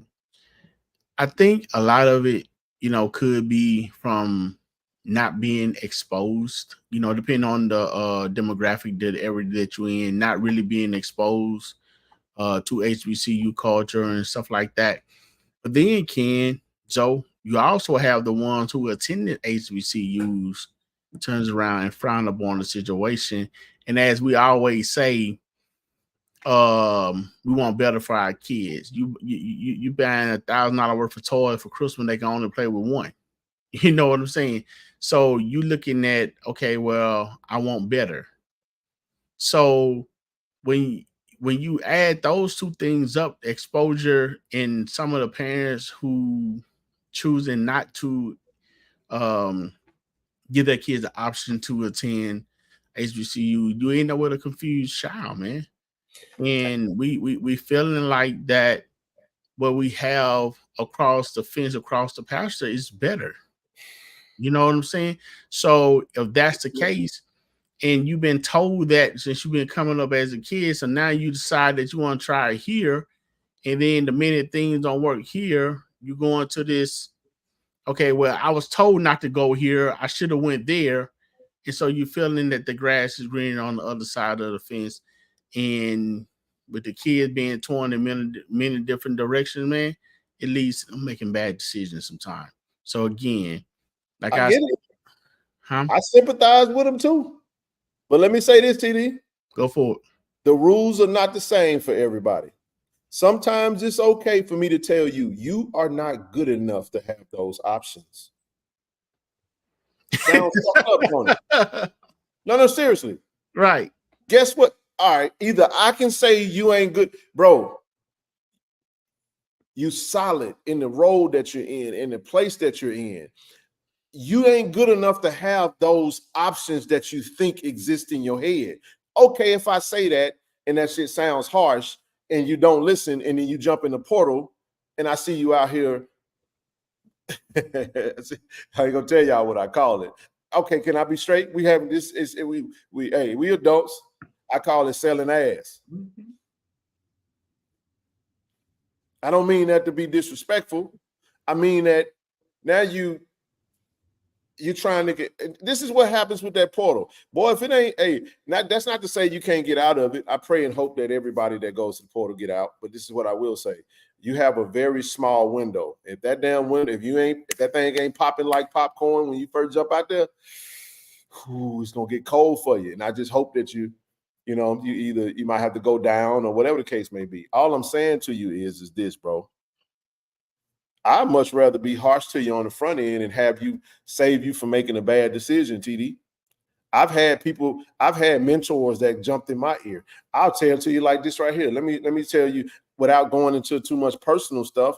I've had some challenges, TD. I had a stint when I was going through a lot with losing my career and going through divorce and all that stuff where alcohol wasn't my best friend. You follow what I'm talking about? I wound up falling asleep behind the wheel at a light, 2011, get a DUI, whatever the case. I'm just being transparent. TD, that getting arrested and spending one night in jail and losing my license for a little short period of time, trying to get through that situation, TD, that didn't fix nothing. Because guess what I did? Shortly after that, I left free lunch on a Friday night with a bottle of Smirnoff vodka on the floor, tow up, company car, hit a curve. And I'm just telling you. But you know what my mentor told me? He cussed me the hell out. Mm. He cussed me out to no end. And he was like, he said, you don't understand the damn decisions that you are making. It's a grown man, bro, talking to me saying, you got a freaking family at home. You got a kid at home. Man, you, what the I mean, you a freaking fool. Do you not know you got an open case that you fighting? And man, if you get caught again, that's a year in prison. I'm talking about I'm crying, grown man. He didn't give a damn. But what he was telling me, he showed me tough love. Now, don't get me wrong, y'all. I don't play around like that ever. That was a very bad moment. And I understand good people make bad decisions, make bad mistakes. I'm showing my screw up. I get it. We've all made bad. Don't do that. Please don't do what I did. It was a very low point in my life during that time. That was 13 years ago. Pray that it never ever had. Same year, bro. Same year. So I'm just telling you, my point is this. I got ripped a new one, dog. And it was embarrassing. And I didn't get to hang the phone up. He was I'm talking about he's 6'6". And we went to Bible class with me, bro. And I'm sitting there wearing, come on, bro. I'm serious. I had a rude awakening with that, man. And all I'm saying to you is this. As a young man making bad decisions in real world, not even sports. We're just talking about a young man that ain't doing nothing wrong. These kids are just making decisions that they want to go try something different. There's nothing wrong with that. I love your freedom. But guess what? Here's a flip side to that. Coaches have the right to say, if you leave me, I can't take you back. So now you're in a dicey situation where you say, okay, all I'm saying is I hope everybody land on their feet because I don't want anybody to think that we're bullying people to stay. No, I don't want you to stay if you don't want to be here. But what I am saying to you is do your homework, have a plan, and yet at the same time, don't just assume that just because your teammate who might have a value need jumped in the portal, that you're going to be the same one to have that value. You follow what I'm saying? Especially if you didn't really do the work while you were in the role. I made the comment, hey, man, you know what? I said, if you ain't dominating on the FCS HBCU level, what the heck makes you think you're going to dominate on? And I had players get mad and stuff, get all in their feelings because they felt like I was talking about them. I wasn't. I'm just telling you. Jay Shaw actually was the one that said that when he came on the show. I didn't even say it. I just repeated what he said. But he was telling the truth, and we amened it. So, again, you have the right. This is my last thing I say, TD, to the point that you made. And I understand your confliction because we love these kids, bro, and we don't want to see them throw their opportunities away. Because some of them kids ain't never going to play football again. They go to the portal. Some of them, their careers are done. And it's a sad reality unless they go D2. Or do something that, you know what I'm saying? Unless they go downward of some sort. You have the right to do what you want to do. But here's what you don't get to decide. You do not get to decide how the world responds to the decision that you made. If you jump out there and the results that you seek and desire don't happen, it's the risk you take. And if your answer is, look, man, hey, if I jump out there and I don't come my way, it's cool. I just want to leave Jackson State. And what I'm going to tell you is I love you anyway. And I appreciate you for being a Tiger. I support your decision. No love lost. I don't have any animosity towards players. You can ask DD that. Because I was the first one that was in DD's talk. I was talking to DD. I wanted DD to go on all his damn visits. And I told him, I said, hey, dog, you're going to get down there to Florida, Atlanta. You're going to go to Boca Raton. They're going to put some of them,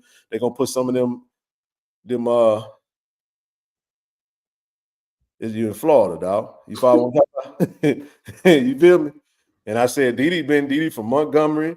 He been at Jack State his whole college career, and he graduated. He's an alum. Proud of my brother. And he got tickets for us if we ever get a game. So listen, we play ULM August 29th. So that means that Saturday we ain't gonna have no game. I'm just telling you right now. Hey, if a game is available and I can get over there, I'm gonna go support that brother. You know what I'm saying? Because that's the world that we live in. We got to change our mindset. Those brothers are graduating from Jackson State and deciding that they want to try something different. It's almost like master school, you know. And I'm perfectly fine with that. I just want them to do well. He had a shit ton of offers. And I know one of them was Indiana. I was like, damn, bro, try to go. Make sure you go on that Indiana visit. Get you a bag, though. You know what I'm saying? Get you some money. But if you go to Indiana, I know they didn't have a good season, TD. But what I did tell him was you get to play in the Big Ten, and you get to play against a lot of big-time talent. Hey, man, Florida Atlantic was the first one that really showed their love. He liked Coach Tom Herman. It was what it was. He went out there. He liked their D-line coach. He liked the fit. he went that route, and I'm proud of him, man. Hey, wish you nothing but the best. But he left gracefully, and we rooting for him. Go ahead. I can't. Before you get too far off. Good Luck County. That's true. I'm sorry. Montgomery is the same. It's the suburb of Montgomery. Come on, man. Yeah, man. Before you continue to go down the path explaining with Didi. I'm done with Didi. To kind of add to your story, what you were saying. I live by this rule, and I tell my kids, and I believe this: love is shown. You can tell me anything with your mouth, but you show me through your actions. Well, you sound like Rochelle. Love is an action word. Right. And one of the examples that I give I've given to my daughter is, if you got two friends and you walk out the house and your hair messed up, the clothes that you got on is too little, you're revealing too much, or whatever the case may be, and you walk out of the house and you say, "Girl, how I look?" and you got that one friend say, "Girl, you look good, you look fine, come on, let's roll." Get away and you from had the them. one friend say, "Girl, you don't get yourself back in that house, do something to your head, change your clothes, put some lotion on, change your shoes." You know what I'm saying? And then you want to feel like, okay, well, the one that's telling me to do this is hating, and the one that's telling me good, that's my true friend. I said, no. I said, who's your friend? I said, the one that is telling you what you need to do, what best for you, is the one that really care about you. It's just like a teacher. You get mad at that teacher for being hard on you. You think the teacher or the coach or whatever being mean to you, but they're really showing you love. You better be careful of the people that are making it easier for you. Those are the people that might not have your best interests at heart. That's telling you the good stuff and the stuff that you want to hear. Wear that outfit. You look fine. You look this and this, until you get out in public and get ridiculed. And then you want to say, well, girl, why didn't you tell me? The other one say, well, I tried to tell you. So you have to, I believe in, you can call it tough love or easy love or teaching or coaching, whatever. But at the end of the day, love is shown. Love is shown. I don't want to hear your words. I want to see your action, period. And I study that. I agree 1,000%, and it's not always a lovey-dovey thing. Sometimes love is hard truth, and sometimes that's going to be your greatest lesson, your greatest way to get to the next level. Man, it's uncomfortable, but there is nothing we can say that's going to fit every single player's situation. Every single player has a different situation, a different scenario, a different background, a different support group, a different desire, a different goal, all of that. So that's why we just speak generally. We are not trying to tell anybody what to do. Hell, listen to me, players. I offer myself as a resource, bro. You can come talk to me. If you think about getting in the portal and you need some advice, I'm gonna tell you like a TI is. You know it. Let me let you in on a little secret. I'm gonna go ahead and say it. I understand that, but this is what I'm telling you. I know everybody ain't gonna come to you. Right. I understand. I'm just putting that out there. I know what you're saying. But I can share this since Didi is my guy and Didi left. We had Didi on the NIL deal with the brand last year. Didi thought about leaving. He had some opportunities to leave last year. And I say, hey, man, you're right there at graduation. If I were you, you got 2 years eligibility. If you really want to go, my recommendation would be to play this season, graduate, and then leave as a graduate if that's what's in your heart. Now, we want you to stay. I said, if you can stay, we're gonna put you. We want you to represent the brand. We're gonna try to take care of you the best we can, and we did that. That's how we built that relationship with him. But when Didi got that degree, I fully expected him to go because I knew that he had options last year, and he chose to stay. He's a graduate in his family. We're proud of him. He's Tiger forever. And I'm just saying that's a real scenario. And he stayed, and he left as a grad, and he got an opportunity. It's a great blueprint.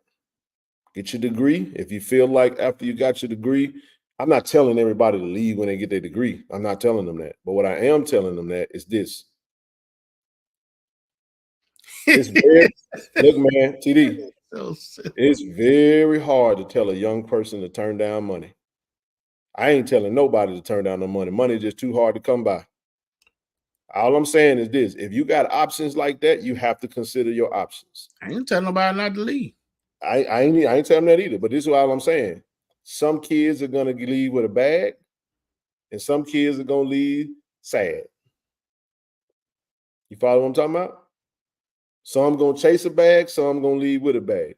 And all I would just say, a rule of thumb would be, hey man, if you got a guarantee, how you know if these offers that these coaches are giving you are a guarantee?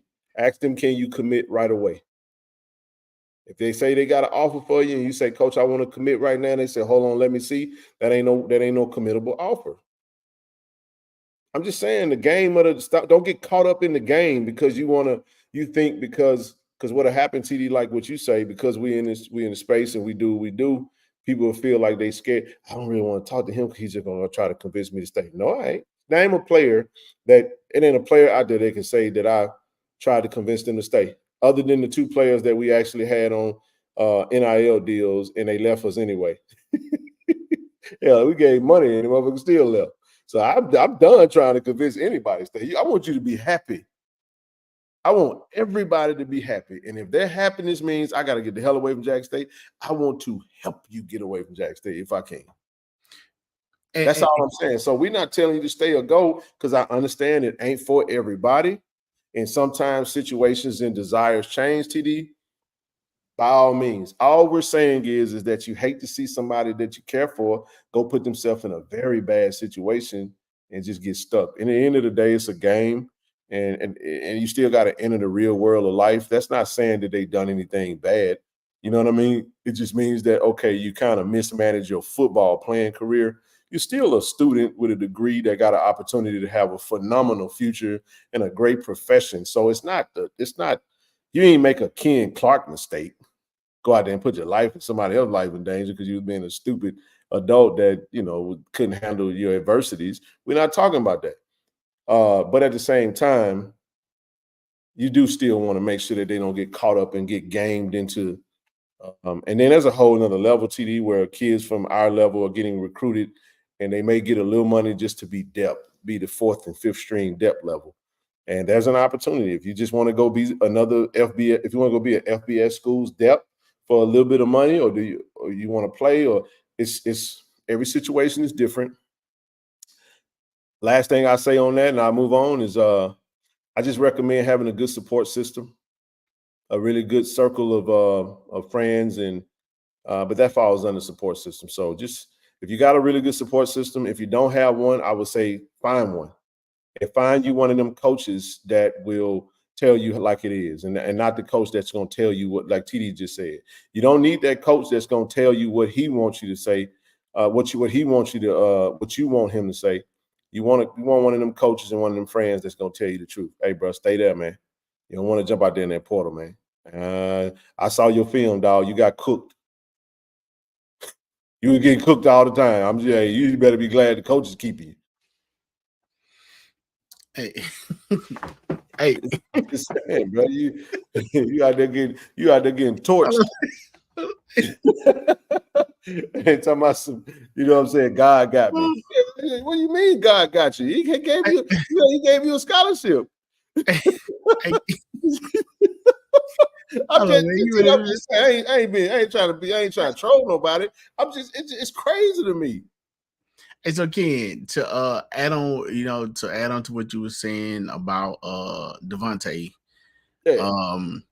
To any young men that watching this, that listening to this, you come back, we definitely JSU through and through, man. But I'm gonna tell you something, man. I don't ever put myself in position to tell anyone to do anything that's gonna be final destination for them. I won't ever tell you leave a relationship, leave your marriage, or leave your job, because I don't have no money to pay you, and I can't marry you.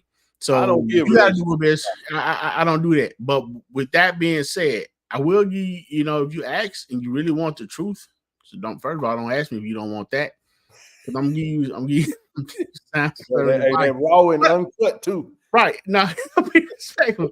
So with that being said, man, I was talking with DD, Ken, and he told me, bro, he said one night he was listening to the show and he heard something that I said and it touched him. And he said, man, I picked up my phone to call you and to text you to let you know, that I heard what you said. And I really do appreciate that, bro. I said, look here, man. I said, I've learned that my life ain't all about me. Sometimes I'm in a serving role. Sometimes I'm in a receiving role. And if anything that I can do, a mistake that I made, or comments that I can make to assist a brother, a young man, or old man, or lady, whomever it is, the best way I can, then I will. I said I appreciate the fact that you even telling me this. So the thing about it is, if you don't want the truth, if you want somebody to stroke your ego and tell you the truth, tell you a lie to make you feel good, then you definitely want to check their friend card. Now, if I tell you that you're doing it and that is good, it is what it is. But if I say, hey man, you might want to, bet pedal a little faster and kind of look over your left shoulder because the ball may be coming, you don't know it. You know what I'm saying? That's just a little tip that that's just a way of saying, okay, bro, you need to improve on it. You know what I'm saying? But a good luck to DD, good luck to any player, period. And I'm not just speaking to JSU landscape. That's to any young man who's looking to who's going to become valuable to the society and has to mentor the next man, because each one has to teach one. If the one that you teach isn't getting it and don't have it, then they're gonna show the next one the wrong thing to do. And now you got a fool. So Man, I thought that's golden, man. It's powerful. I'm pretty sure some players might be listening now. All I want to say to everybody and all the players, man, we love you guys, man. We want you guys to be super successful in whatever it is you want to do. And we're not telling anybody to do anything. I know I don't. I don't give no advice. I'll say, hey, man, if this is what I would do if I was in this situation, this is kind of what I would do. Because you never want to tell anybody. Most of the time, people have their mind made up, TD, and they really just kind of asking for confirmation. They want to know if you're going to align with what they're saying. And then I can read people pretty well, but I tend to not get a lot of that. My thing is just do the work and just try to be good as we can in the space that we're in and keep it moving, bro. So the portal it's a funny thing though, man. And you just hate to see that. You hate to see that. But when it comes to Jackson State in the portal, it didn't hit us as bad. I hated to see Jalen as well as K. Cali go. Courtney Lyles. Who else left that I was hoping? Isaiah Kendall, man, Batman. I hated to see them fellas go, man. But hey, man, coaches, the players felt like they needed to go, and if some of the coaches felt like some of the players needed to move out so they can make room, then it's all a part of the business now. So that's why I don't have an issue with any players leaving. I would just say, don't go put yourself out there if you don't have nowhere to go. I'm happy to see Batman out there. Batman on visits. I saw he had a visit. He had a visit at Valley, had a visit at Texas Southern. I think he got some more visits out there. I'm happy for him, man. It's a good young kid, man. I hated to see Batman go. And let's say this too, Ken. Don't be afraid of these two.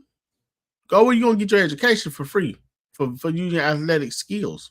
100%. You know what I'm saying? Man, I'll say this, TD. They got some, man, this COVID era was a golden era for a lot of kids. We had kids that walked away with master's degrees, bro. You know what I'm saying? So, right. And you know how dope a master's degree is in the right field? Like, come on, man. It's a lot of ways to get money. Everybody gonna go to professional, gonna go pro in something, and it ain't gonna be athletics. Very few get a chance. It's a very small number. 430 players in the NBA, bro. 430. That's all.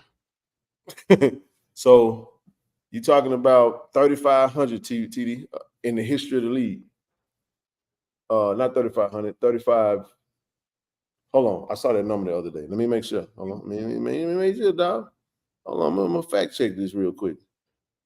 Total. Make sure I got my numbers right.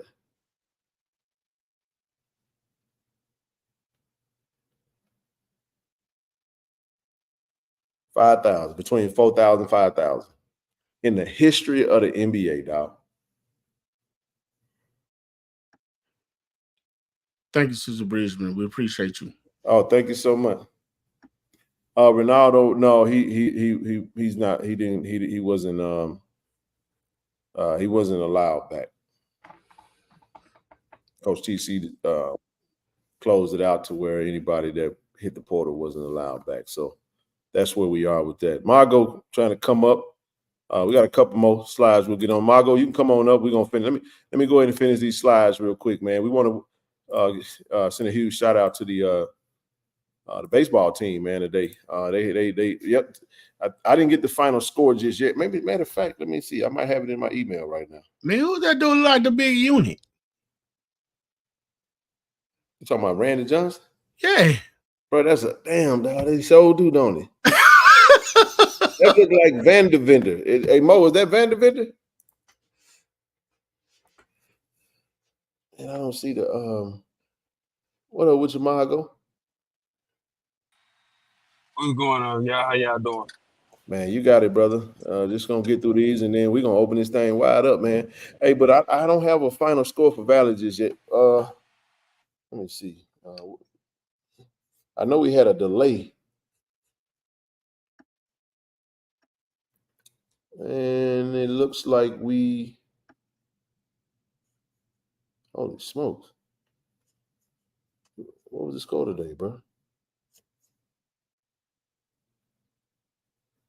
So today we hold on, y'all. Give me just a second. It's May. Okay. No update.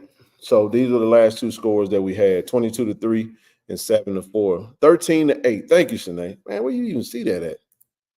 Okay, she must have went to the game. Good deal, man. So a clean sweep of Valley today. Appreciate you, sis. Great job to the baseball team, man. Coach Mo got the camps coming up. If you got he said some teen camp and the elite camp. Let's see what else we got left. We talked about Marcus Watson coming in. They got another guard they're working on. Don't forget about the women's in the youth camp. We got the women's camp coming up Saturday, June 15th. Listen, if you want to go to this camp, sign up now. Sign up now. Sign up now. Go to. And you know what that camp entails? Women, man, women's clinic, exercise, working out, different drills. Yeah, man, the women play football too, man. Okay. It was a great turnout last year. With Michelle, you see the Mrs. The First Lady, Miss Dawn Taylor, and they're gonna come out there, man. So pull up, go to football operations at JSU .msu and sign up for the camp. And we did welcome Coach Margaret Richards today. Outstanding press conference, man. A hell of a rollout. We'll get your thoughts on that. Margo, I'll let you go, man. What's your thoughts on the pageantry and the pomp of the introduction of our new head women's basketball coach? What's your thoughts, big dog?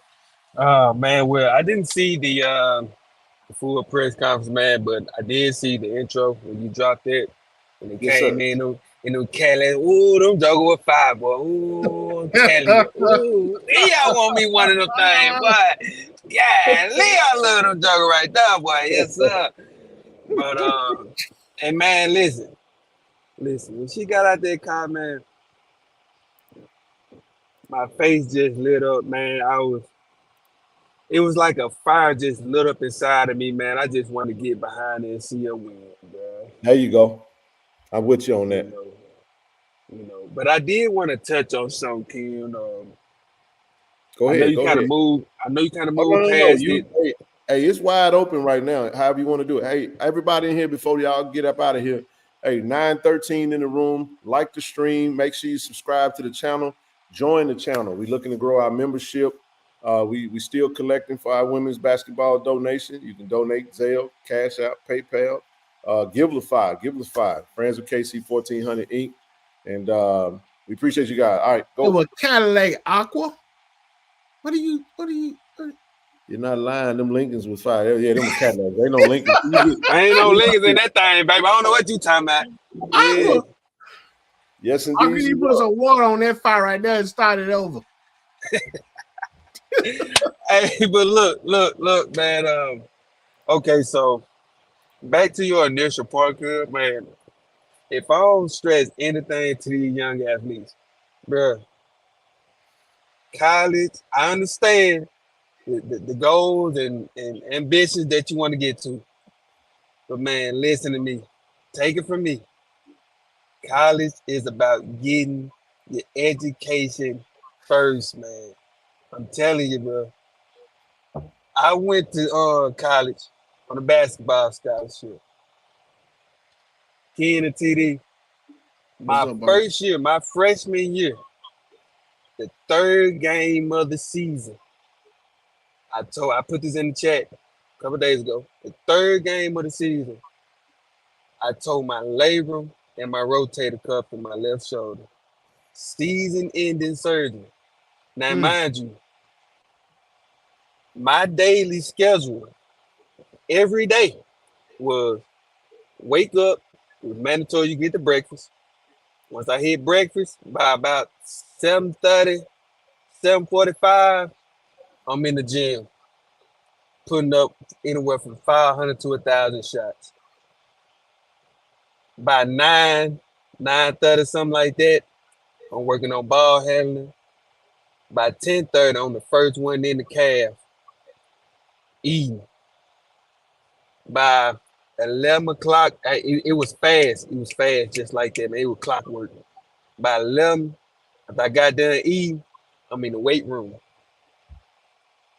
By 12:30, I'm back in the gym, working out until the ladies start practicing. Then once they done practicing, well, while they practicing, I'm lifting weights again. And then once they done, that's when the men's have practice. And once we done with that, I go to the dorm. I did that every single day. Worked extremely hard until I got hurt. Mm. And I went down. And I was down with surgery and physical therapy and recovery. Mind you, I only played about 3 games. I got hurt in the third game. Once this and I want to speak to the decision making of the children. Go ahead. After I came back from physical therapy, guess what my dumb self was trying to do? I was trying to transfer. I ain't even got no film, man. I'm trying to transfer. And you ain't have no portal. So how that work? I ain't even had no portal at this time, But I went on a couple visits and I found out, man, I was better off where I was because a lot of these other programs, it really wasn't what it seemed. This the God honest truth. Now ones could say, well, you probably didn't visit the right program because I still had a little bit of a buzz about my name coming out of high school, you see. But just looking at the infrastructure and how things was ran, like, y'all ain't no better than where I was, Actually, this place is a little bit better, because if there's some structure there, at the very least, there's some structure there. And so I came back the next year on the same schedule. Actually, I came back faster, quicker, stronger, shooting better. That physical therapy a mud, man, for real. Especially when you lock into it, And guess what? The second game of the season, I tear my LCL in my left knee. Out again. Another season in the surgery. The problem, and then of course after that, of course obviously I ain't got no grades because I just told y'all my daily schedule. I didn't go to class at all, you know. So I flunked out. I can't play ball no more, so the coach can't take up for me no more. I'm useless at this point, and that's when I kind of really started seeing that once you become useless, man, the whole entire time. Not saying this about anybody else, but at some point it does become you do become essentially a slab of meat. Yep. And so obviously I had to drop out of school and went through physical therapy, etc. Then I started playing semi-pro for about 3 years, and then my career was over. And out of all of that, through the surgeries, the injuries, I was even homeless a multitude of times within that time frame, of playing. Out of all of that, I ain't got no degree. I didn't take my schooling serious. But what I was actually there to do was supposed to been there to do. I gained absolutely nothing. Bad decision making, because I didn't have my head locked on. And there was no shows like what Ken and TD and Rochelle and Zoe. Those shows weren't popular at that time to help you keep your mindset, in a where basically help you keep you on track, And so ones like me chasing a dream, not saying the dream ain't real, but there's more tangible things that you can attach yourself to. Go ahead, T. But Retro, Mm-hmm. those old people on that screen don't know me. They don't know what they talking about. Mm-hmm. They don't know who I am. They don't know who my dad is. You know what I'm saying? That ain't gonna happen to me. I'm different. That happened to you because you didn't have yourself together. But I'm different. You know what I'm saying? So you just speaking. You just want me to stick around and do what you want me to do for you. I love what you're doing, TD. Keep going. I'm just saying. That hey, what you think about that, Retro? Man, I'm gonna tell you this. I thought the same thing too. I know it. Until I came back that next year. I'm talking about TD. Oh, this after my shoulder surgery, and I got back right and everything. Like I told you, I was even more locked in that next year. Cause I got to make up this year now. Cause I just lost this year. Okay, so I'm stronger, I'm faster. I'm talking about I'm running 10 miles a day over the summer like it ain't nothing. Getting it in. A workhorse. That's how we was trained to do it. Until the second game, not the 15th game, TD. The second game, I caught a fast break. Was going up to dunk. I'm a one-leg jumper. Me too. Planted that foot, and my knee snapped back to the side. Season over. And I ain't have no grades to fall back on. Nothing. Wow. I just told you I didn't go to class at all. And that was the whole purpose of me even being there, brother. Go ahead. Right. Well, I was just going to add one thing to that. When you think about, you said, boy, we all got stories that we could share, especially from my experiences. I got a lot that I could go into, sports, life, everything.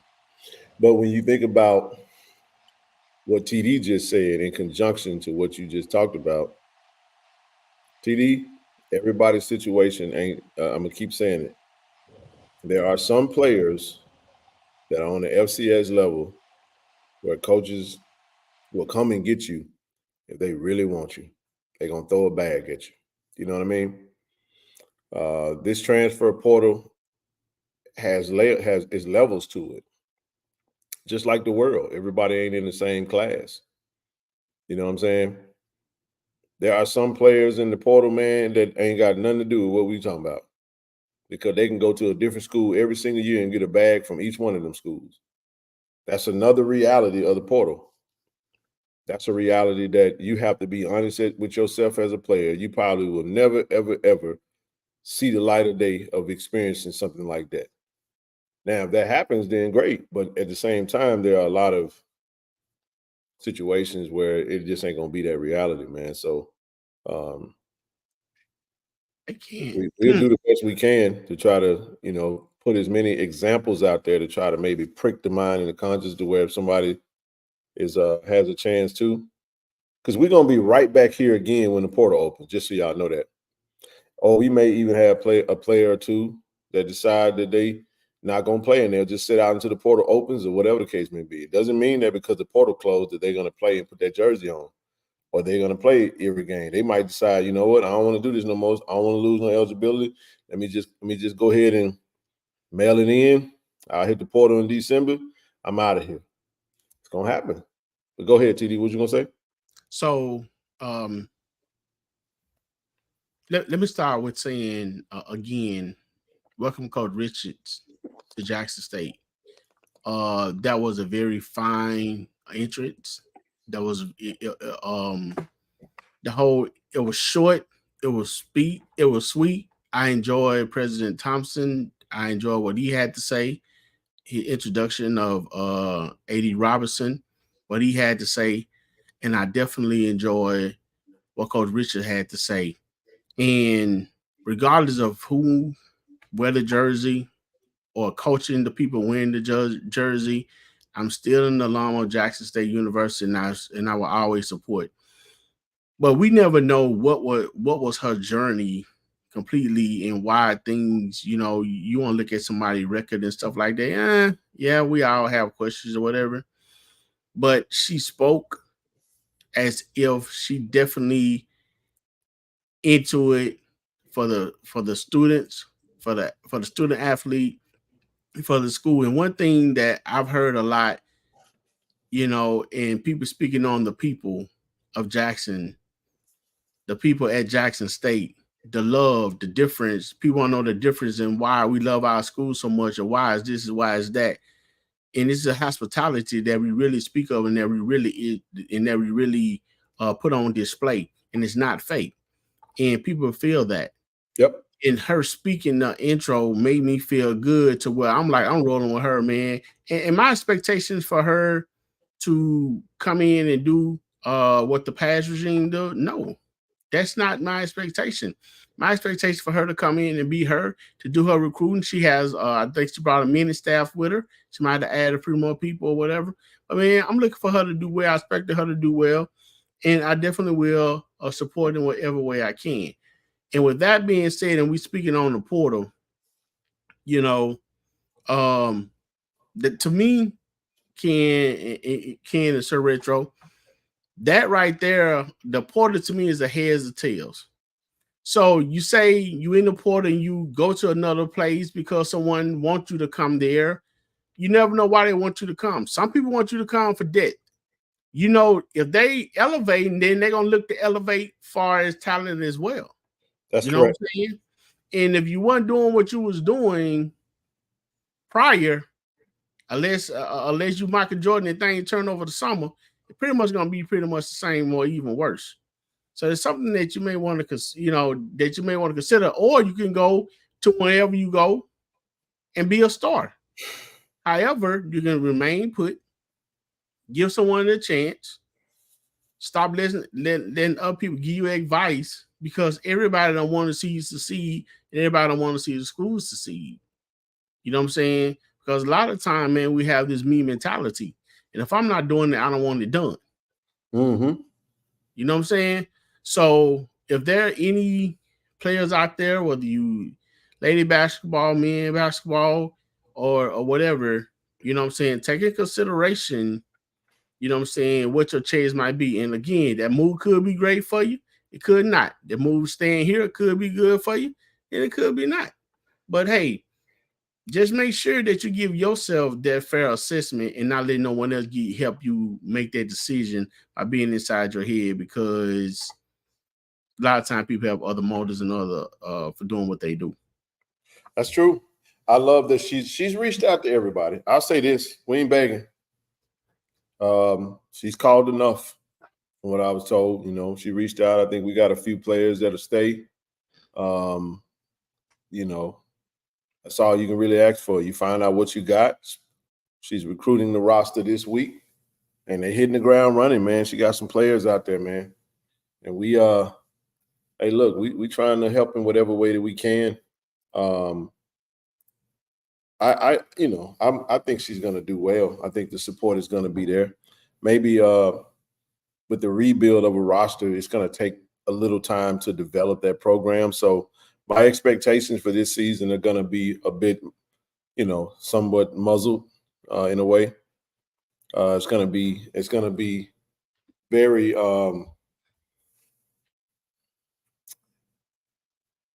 under promise, over deliverish. You know what I'm saying? Like, what you want? They're gonna be pretty low. And I don't mean that in the sense of like we're not gonna win. I'm not gonna have the bar so high to where I feel disappointed if we don't hit it. I'm gonna tell you what, I'm gonna give you a better example. My expectation for this season is spades. You know how we play spades in the first hand open? Right. Yeah. First hand open. I'm with you. Unless you're playing with Raymond and then he don't. Hey, we were talking about that. This shout out and listen, man. I appreciate Raymond. I had a chance to stop by, his daughter's dental office. I know you out there, TD, and all the graduates. It was cool, man. Raymond and I, we were kicking butt on that spades table, man. That's my spades partner right there. Yeah, man. It looked like his sister-in-law.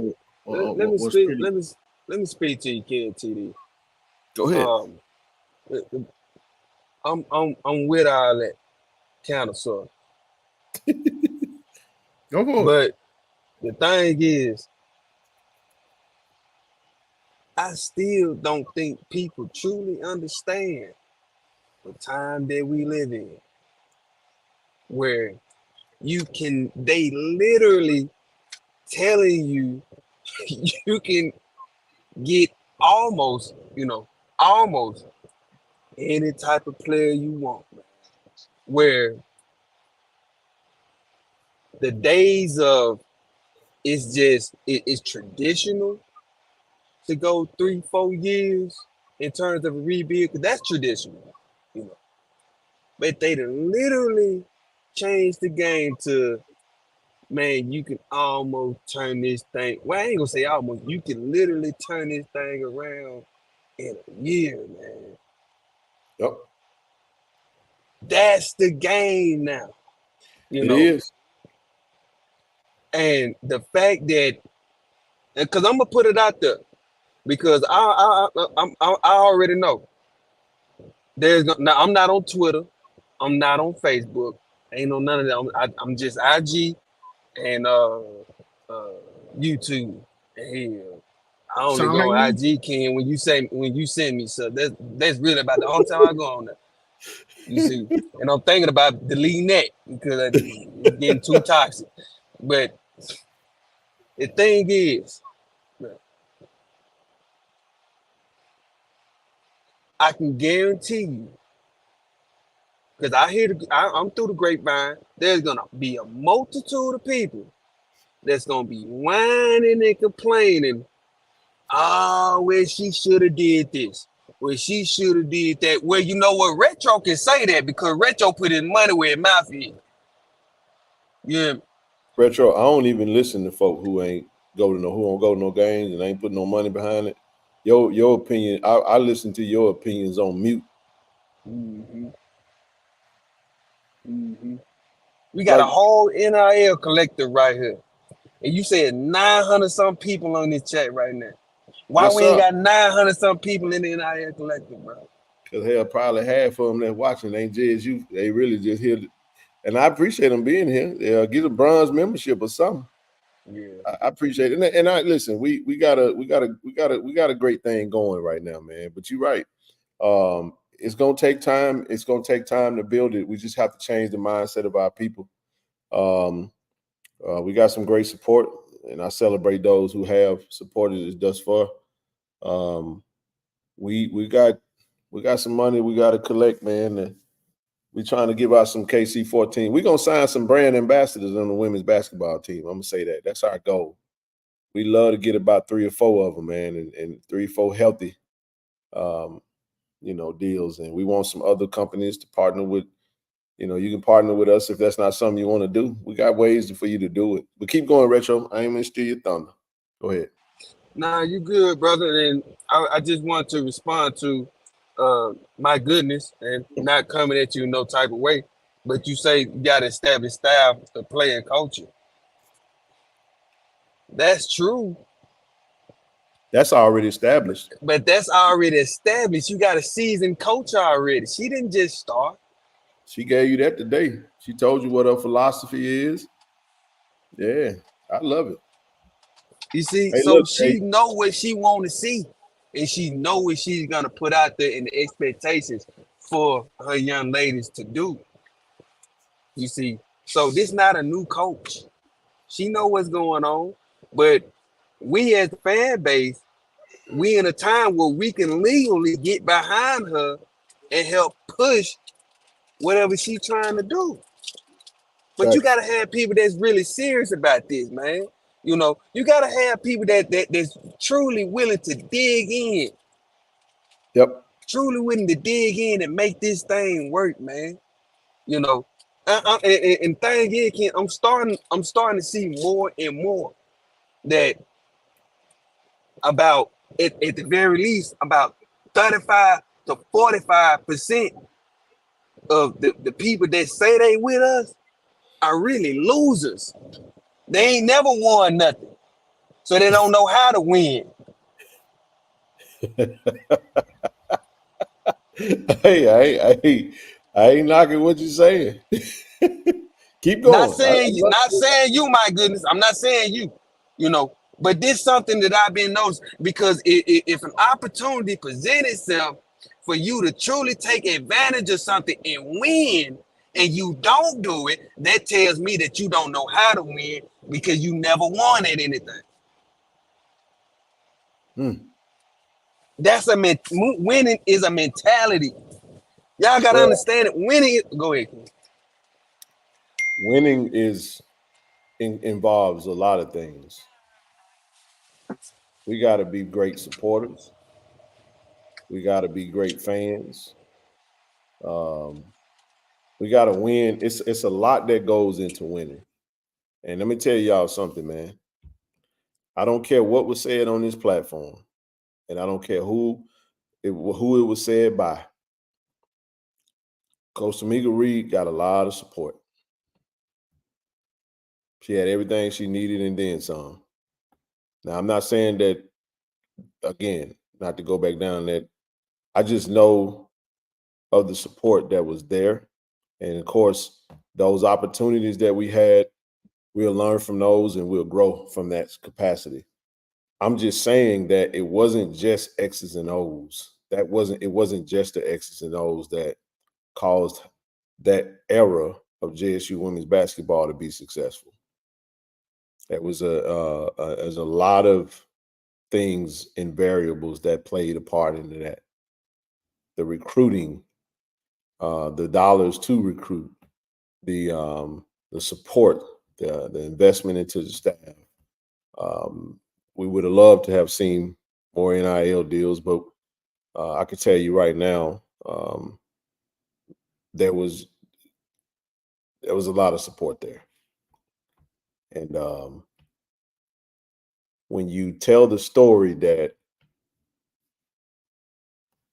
we did all this winning and it was just because the coach was great, and you don't give any credence to the support system, that's a very incomplete thing to do. Yes, the coach was great. Yes, the assistants were great. Yes, we recruited extremely well. Yes, we won. But don't do that. Don't do that. Because there are a lot of people that was a part of that support system right now that feels really just as slighted as it was when the previous coach in football left. Because it's almost like the success goes to just the coach and there was no support. And that's just not the way that it was. It just wasn't. So, yes, we had us a great one. But I remember when she got brought here from Utica, and I remember the rumblings. Wasn't a lot of people happy about that. As I stated, When Coach Tamika Reed came in, we had about 10 women, 10 girls on that roster left over. She actually inherited a team. Coach Margaret Richards comes in, and I saw one player from that roster, and she was the one that redshirted that was present. So she don't even have a team in place. She has to literally manufacture a team in May. In May. So all I'm saying to you guys is this. The support is there. The motivation to support greater is there. The infrastructure is in place. But we got to go get some players to fill in them holes. We need 12 to 15 players. We probably, like I said, we probably already at 3 right now, maybe 4. And we're going to keep building. We're going to keep chopping wood. We're going to keep pounding the pavement. And tough spot to be in. But that's why you hire. And let me say this about that. Because there's another narrative running out there that people don't understand, because you're not an AD and neither am I. But when you ask the right questions and you get the answers, you understand. TD and Margot, Reggio, they a lot of people talk about, hey man, what about Larry Vickers over at Norfolk? Why we didn't call him? I've learned something today that I hadn't even thought about, because I ain't that intelligent about everything. I'm only intelligent about a few things, but sometimes you just have to ask the right questions. In women's sports at Jackson State, let's go through all the sports real quick. Just because you do know we have Title IX in college, right? You have to have a certain amount of women's sports just as you do men, right? So involved in that, you also have to have the right amount of male and female mix. A.D. Robinson could not hire a man to replace Coach Tamika Reed. And it didn't dawn on me until today when I went through the hell of all the damn women's sports. The majority of the women's sports on the campus are coached by men. Women's soccer, Coach Ted Flogaitis. Women's softball, right? Women's track and field is men and women. Coach Thorne, right? Tennis, male. Volleyball, male. So we had to hire a woman, for one. That's first thing. Second thing is, who's the best hire you can get in the situation that you're in? Let me go get somebody that got experience with grabbing a program that's at the floor right now. We went from mountaintop to the flatlands, brother, in a matter of a week. And I think many people didn't really understand that, fellas, the real situation that we found ourselves in. And you need a seasoned person. You need somebody that's gonna come in and be really willing and ready to do what they do. And I'm ecstatic about it, man, because what a hell of an opportunity. She got a blank canvas right now. A blank canvas, and she get to draw her own, and she literally get to write her own story. And I do not have any expectations for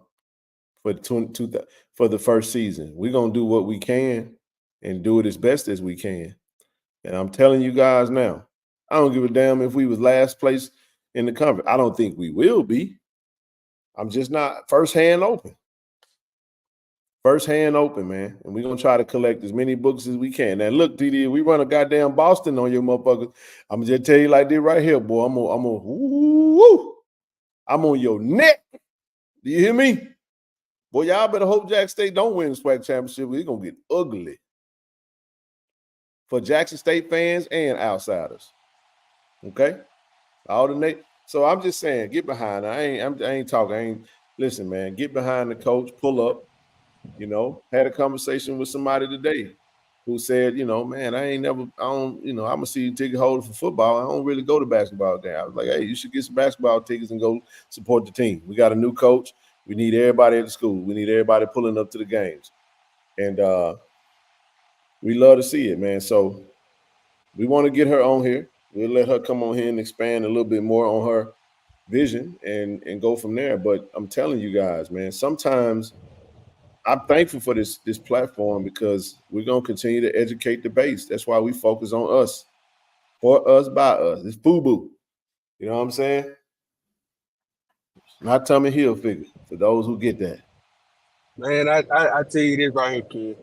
Man, Yep. you remind me of one of my other brothers, man. See, you literally just said same thing I said in terms of, man, get behind the coach support. You see, but I mean, I guess it's just my Virgo nature, man. I get to coming off absolutely too wrong. No, you speak for those who. I tell you the same thing I told TD. I go, everybody. If it was a bunch of Kens on here, this would be a boring ass show. TD has a very different approach. You know what I'm saying? He's older than me, he's more experienced. You know what I'm saying? He's a big brother to me. You know what I mean? So I take that perspective, thoughtful, his approach. I have my approach. Zoe has his perspective. You have yours. Michelle have his. Brother C. Lee has his. You know what I'm saying? Like everybody has their own way. And that's what makes it great because whether you believe it or not, you actually represent a core of JSU fans that understand your language better than I do. They don't want to hear it. Man, he always trying to sound intelligent. Hell with him. I like Bago, man. What's that retro at, man? Real talk. That's Jacktown. That's who we are, baby. You don't have to speak like me. I'm not saying that you're saying that, but I'm saying, trust me, your voices resonate. Hell, your voice is way in Miami with Willie Simmons over there. Who is that JSU fan coming to JSU by 40? Yo had JSU by 40 on the shirt. So I'm just saying, bro, your voice carry better than more than you think. Dead ass, bro. Hey, hold up, kid. You don't say it right. He said, I'm looking for him. And he spelled 40. FAWTY. Hey, Liz, you see he ran. You see he ran. Willie was that dude who got his butt kicked the whole time. As soon as he won, he took his ball and left. He took his ball and left. You see, that boy got on down. You hear me? Yeah. Nah, that's a dude, man. Coach Simmons, he all right with me, bro. Y'all boy have a safe trip now. He sure did.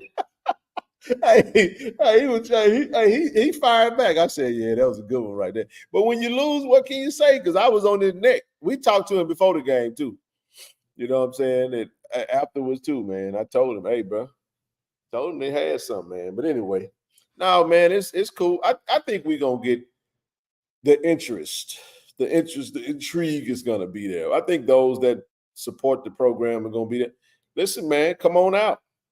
Y'all know we start the season off always a little shaky because we always start on the road. We got tough opponents, but hell, we don't even have a schedule that we can look down. They got to get a team and then they got to start working on the schedule.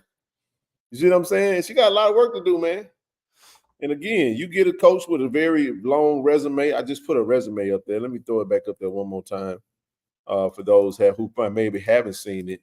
A very extensive coaching track record. You know, started in 05, and here we are, man. 19 years, bro. She was a hooper. She shot ball she hooped at Nebraska.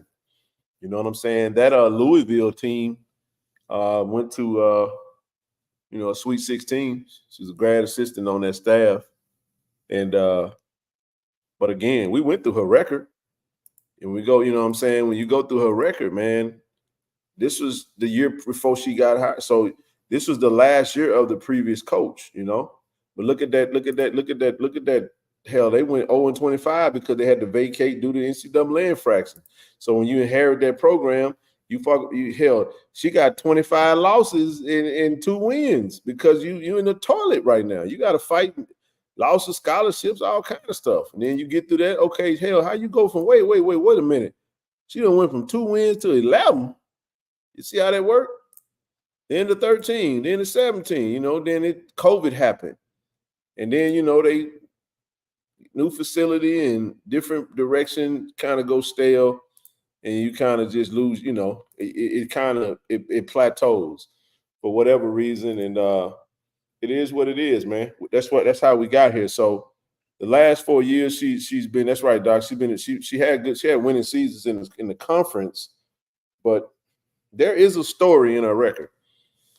You know, we can't just look at the record and be like, oh, she just got it. No, it's more to it than just that. You got to peel the layers back.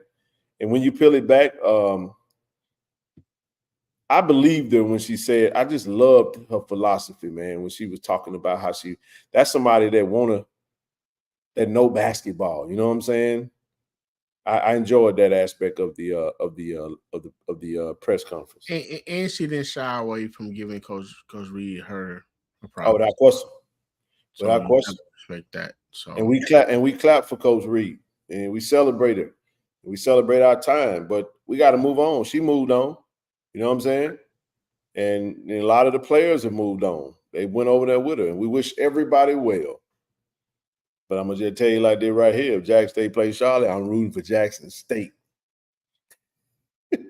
You know what I'm saying? So, but no, that's our girl forever, man. You know, Jackson is home. We wish her well, man. But no, it's the Margaret Richards era, man. And I think the support will be there. And we'll see what happens. For real, for real. All right, big bro. I'm finna get ready to drop this thing, man. You good, man. You ain't by yourself. I'm about to do the same thing. So, Tiger Nation, we appreciate you. So, Retro, you be safe out there, brother. Good night. Most definitely. I just want to say this to Tamika. Now, I gave you a pass because you went to Murr. I'm a Seaway grad. But you know you done messed up, right? Put us on the schedule. It's JSU by 5. I'm out there. Hey, man, I appreciate you as always, brother. Hey, appreciate everybody tonight, man. Great show.